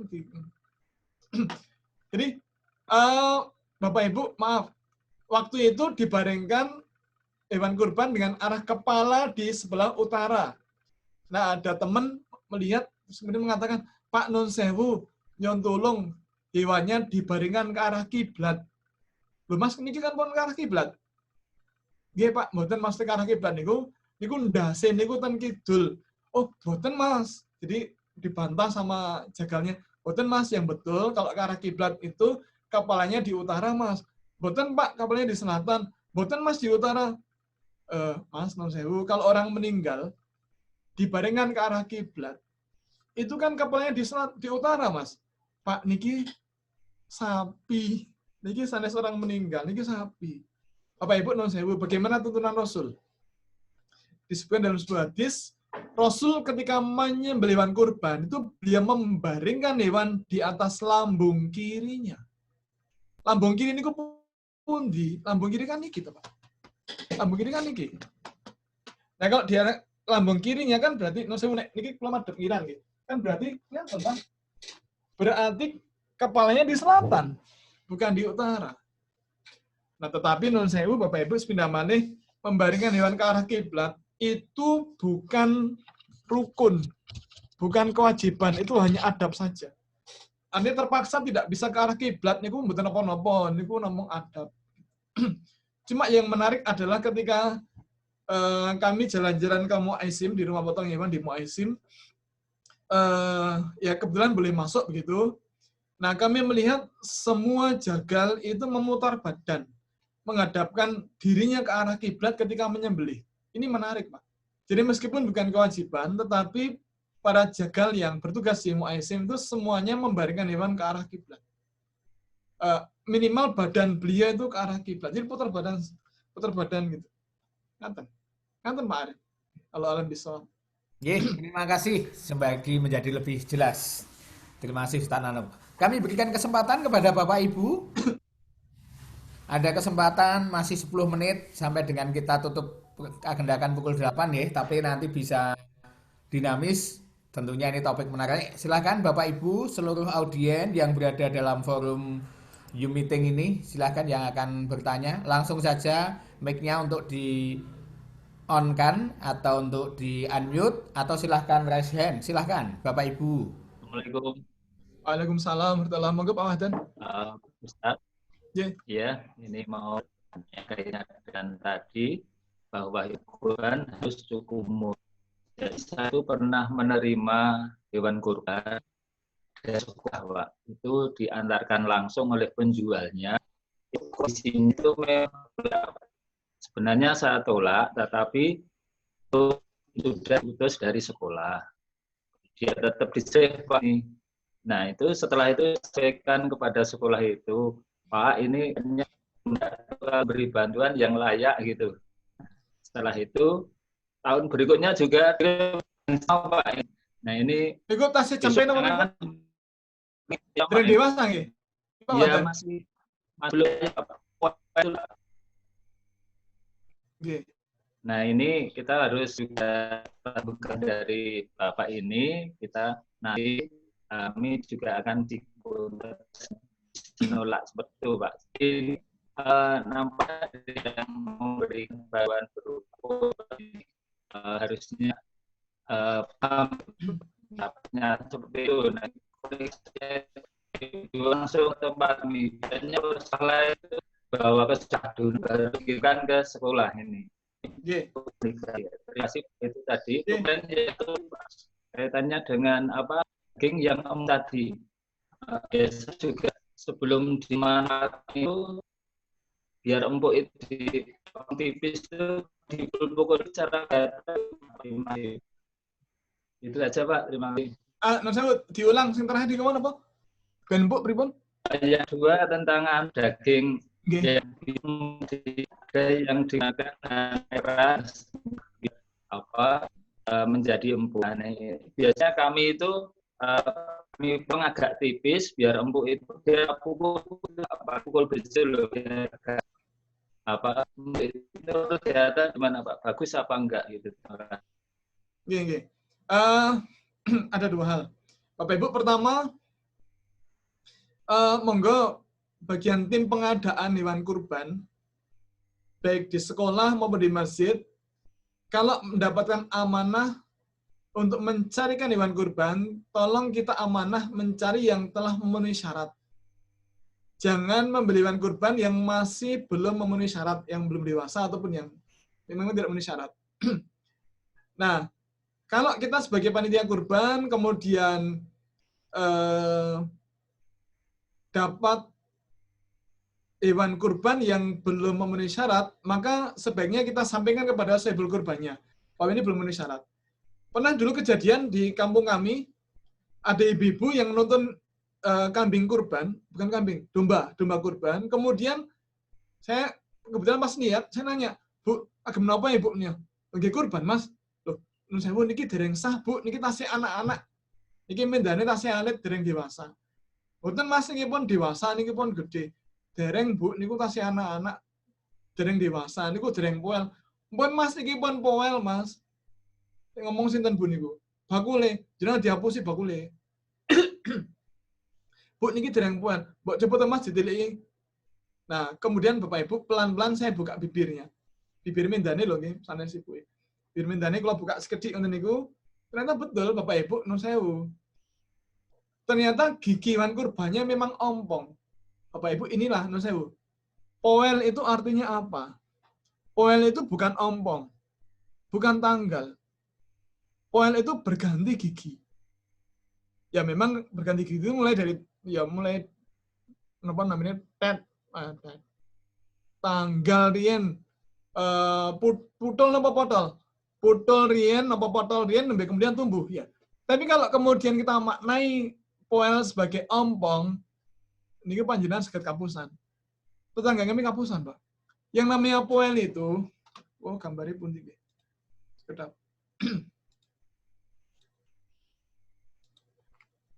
Namanya poel, Bapak Ibu.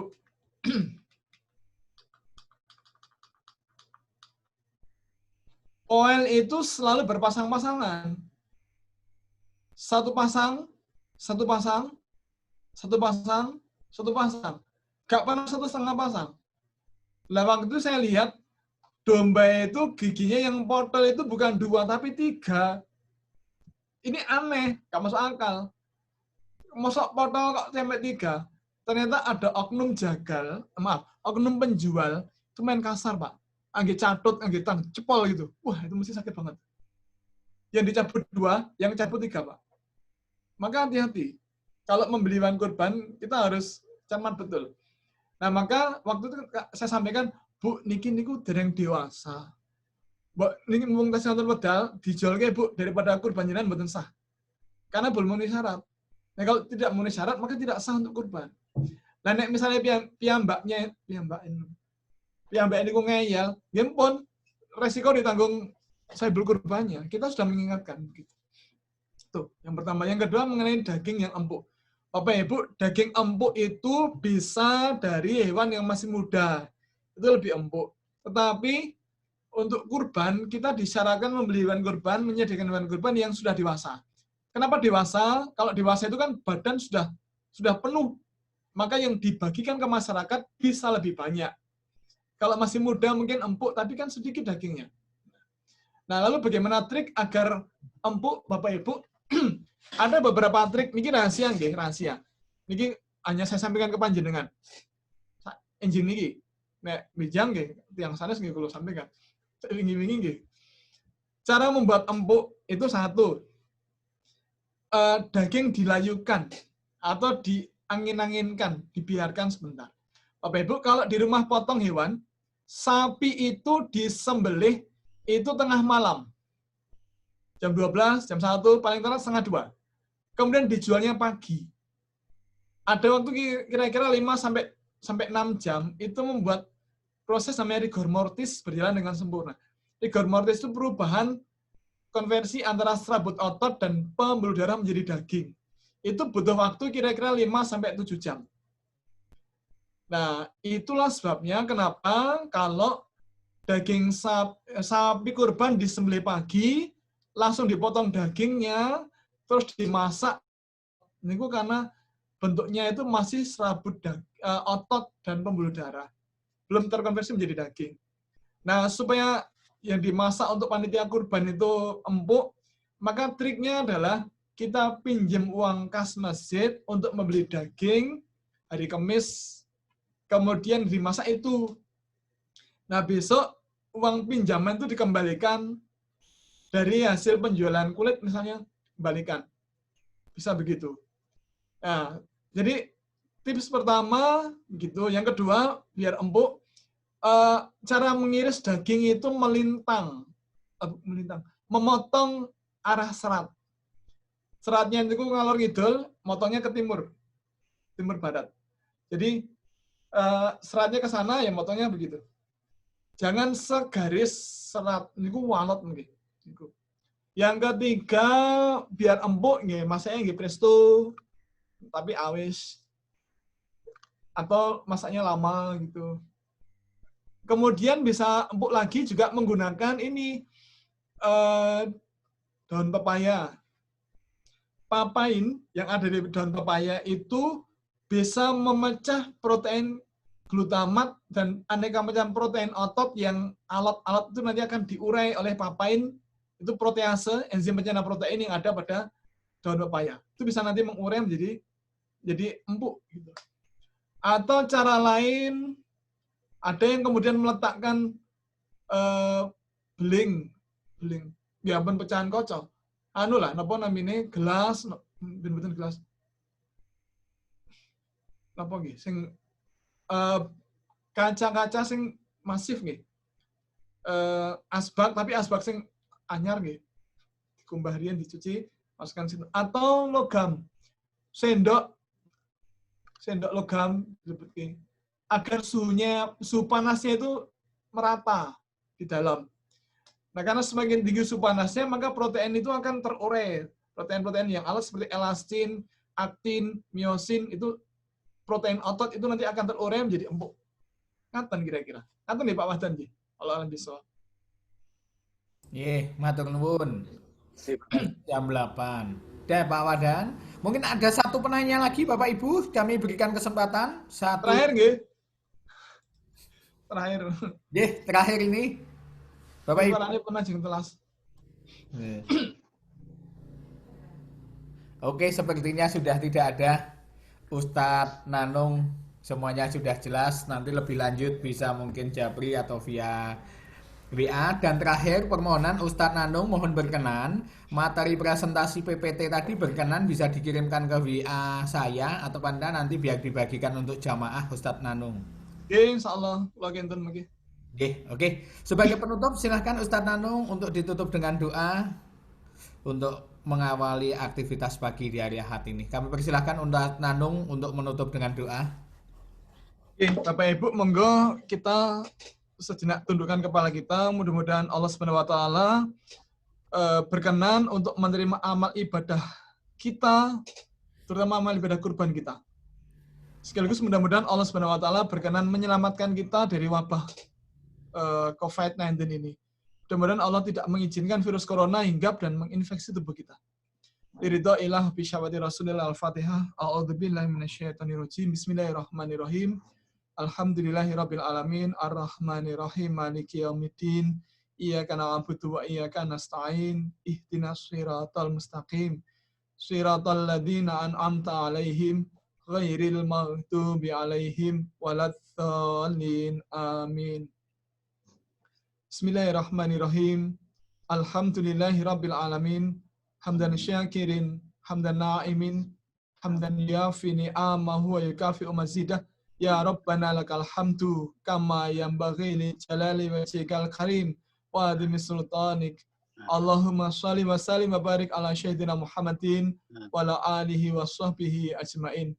Allahumma ighfir lil mu'minina wal mu'minat wal muslimina wal muslimat al ahya'i minhum wal amwat innaka antas sami'un qaribun mujibud da'wat. Allahumma ighfir lana wa li ikhwana sabaquna bil iman wa la taj'al fi qulubina ghillalatina amanu rabbana innaka ra'ufur rahim. Rabbana taqabbal du'a innaka antas samiul alim wa tub 'alaina innaka at-tawwabur rahim. Allahumma ahyina bil iman wa amitna bil iman akhrijna minad dunya mal iman wa adkhilna jannah mal iman. Allahumma nawwir qulubana bi nuri hidayatika wa yassir kullal asri wa tamim bil khair. Allahumma ya muqallibal qulub sabit qulubana ala dinik wa ala taatik. Allahumma ajirna minan nar. Allahumma ajirna minan nar. Allahumma ajirna minan nar ya Allah. Ya Allah ya Rabbi ya Karim, mohon jangan paduka izinkan virus corona hinggap di tubuh kami dan infeksi tubuh kami ya Allah. A'udzu bikalimatillahi tammati min syarri ma khalaqa. Bismillahilladzi la yadurru ma'asmi syai'un fil ardi wala fis sama'i wa huwas samiul alim. Allahumma afini fi badani, Allahumma afini fi sam'i, Allahumma afini fi basari. Rabbana taqabbal qurbana innaka antas samiul alim wa tub 'alaina innaka at-tawwabur rahim. Allahumma inna nas'aluka ridhaka wal jannah wa na'udzubika min sakhatika wan nar. Rabbana hab lana min azwajina wa dzurriyyatina qurrata a'yun waj'alna lil muttaqina imama. Rabbana atina fid dunya hasanah wa fil akhirati hasanah wa qina adzabannar. Wadkhilna jannatal abror. Ya Aziz, Ya Ghaffar, Ya Rabbal alamin bi rahmatika ya arhamar rahimin. Subhana rabbika rabbil izzati amma yasifun. Wassalamun ala mursalin walhamdulillahi rabbil alamin. Assalamualaikum warahmatullahi wabarakatuh. Waalaikumsalam warahmatullahi wabarakatuh. Bapak Ibu yang kami hormati, tentunya rasa syukur dan ucapan terima kasih kami sampaikan kepada Ustadz Insinyur Nanung Danardono PhD yang telah berkenan untuk membagikan ilmunya bagi kita semuanya dalam forum virtual Jihadi yang dilaksanakan oleh pimpinan cabang Muhammadiyah Kecamatan Gudian di kesempatan hari ini. Luar biasa, topik yang menarik, memberikan wawasan kita sehingga besok pelaksanaan ibadah kurban kita pada tanggal 31 Juli 2020 ini bisa berjalan dengan sukses dan lancar. Kembali, terima kasih kepada Ustadz Nanung Danardono. Baiklah Bapak Ibu, hadirin yang kami hormati, rangkaian acara Jihadi Pimpinan Cabang Muhammadiyah Kecamatan Gudian pada kesempatan pagi hari ini kita akhiri bersama dengan ungkapan rasa syukur kehadirat Allah Subhanahu wa taala dengan bacaan tahmid Alhamdulillahirabbil alamin. Saya yang mendampingi acara ini sekaligus memandu rangkaian acara pada kesempatan pagi hari ini. Banyak salah dan kurangnya mohon dimaafkan. Selamat berkarya, selamat beraktivitas di hari Ahad Pon 26 Juli tahun 2020. Sukses selalu menyertai Bapak Ibu hadirin sekalian. Saya undur diri. Terima kasih. Assalamualaikum warahmatullahi wabarakatuh. Assalamualaikum warahmatullahi wabarakatuh. Nun lan matur nuwun. Salam. Terima kasih, Tanano. Kon sami Bapak Ibu nyenang jaga lepatan. Pak Ustadz. Ustaz bingung.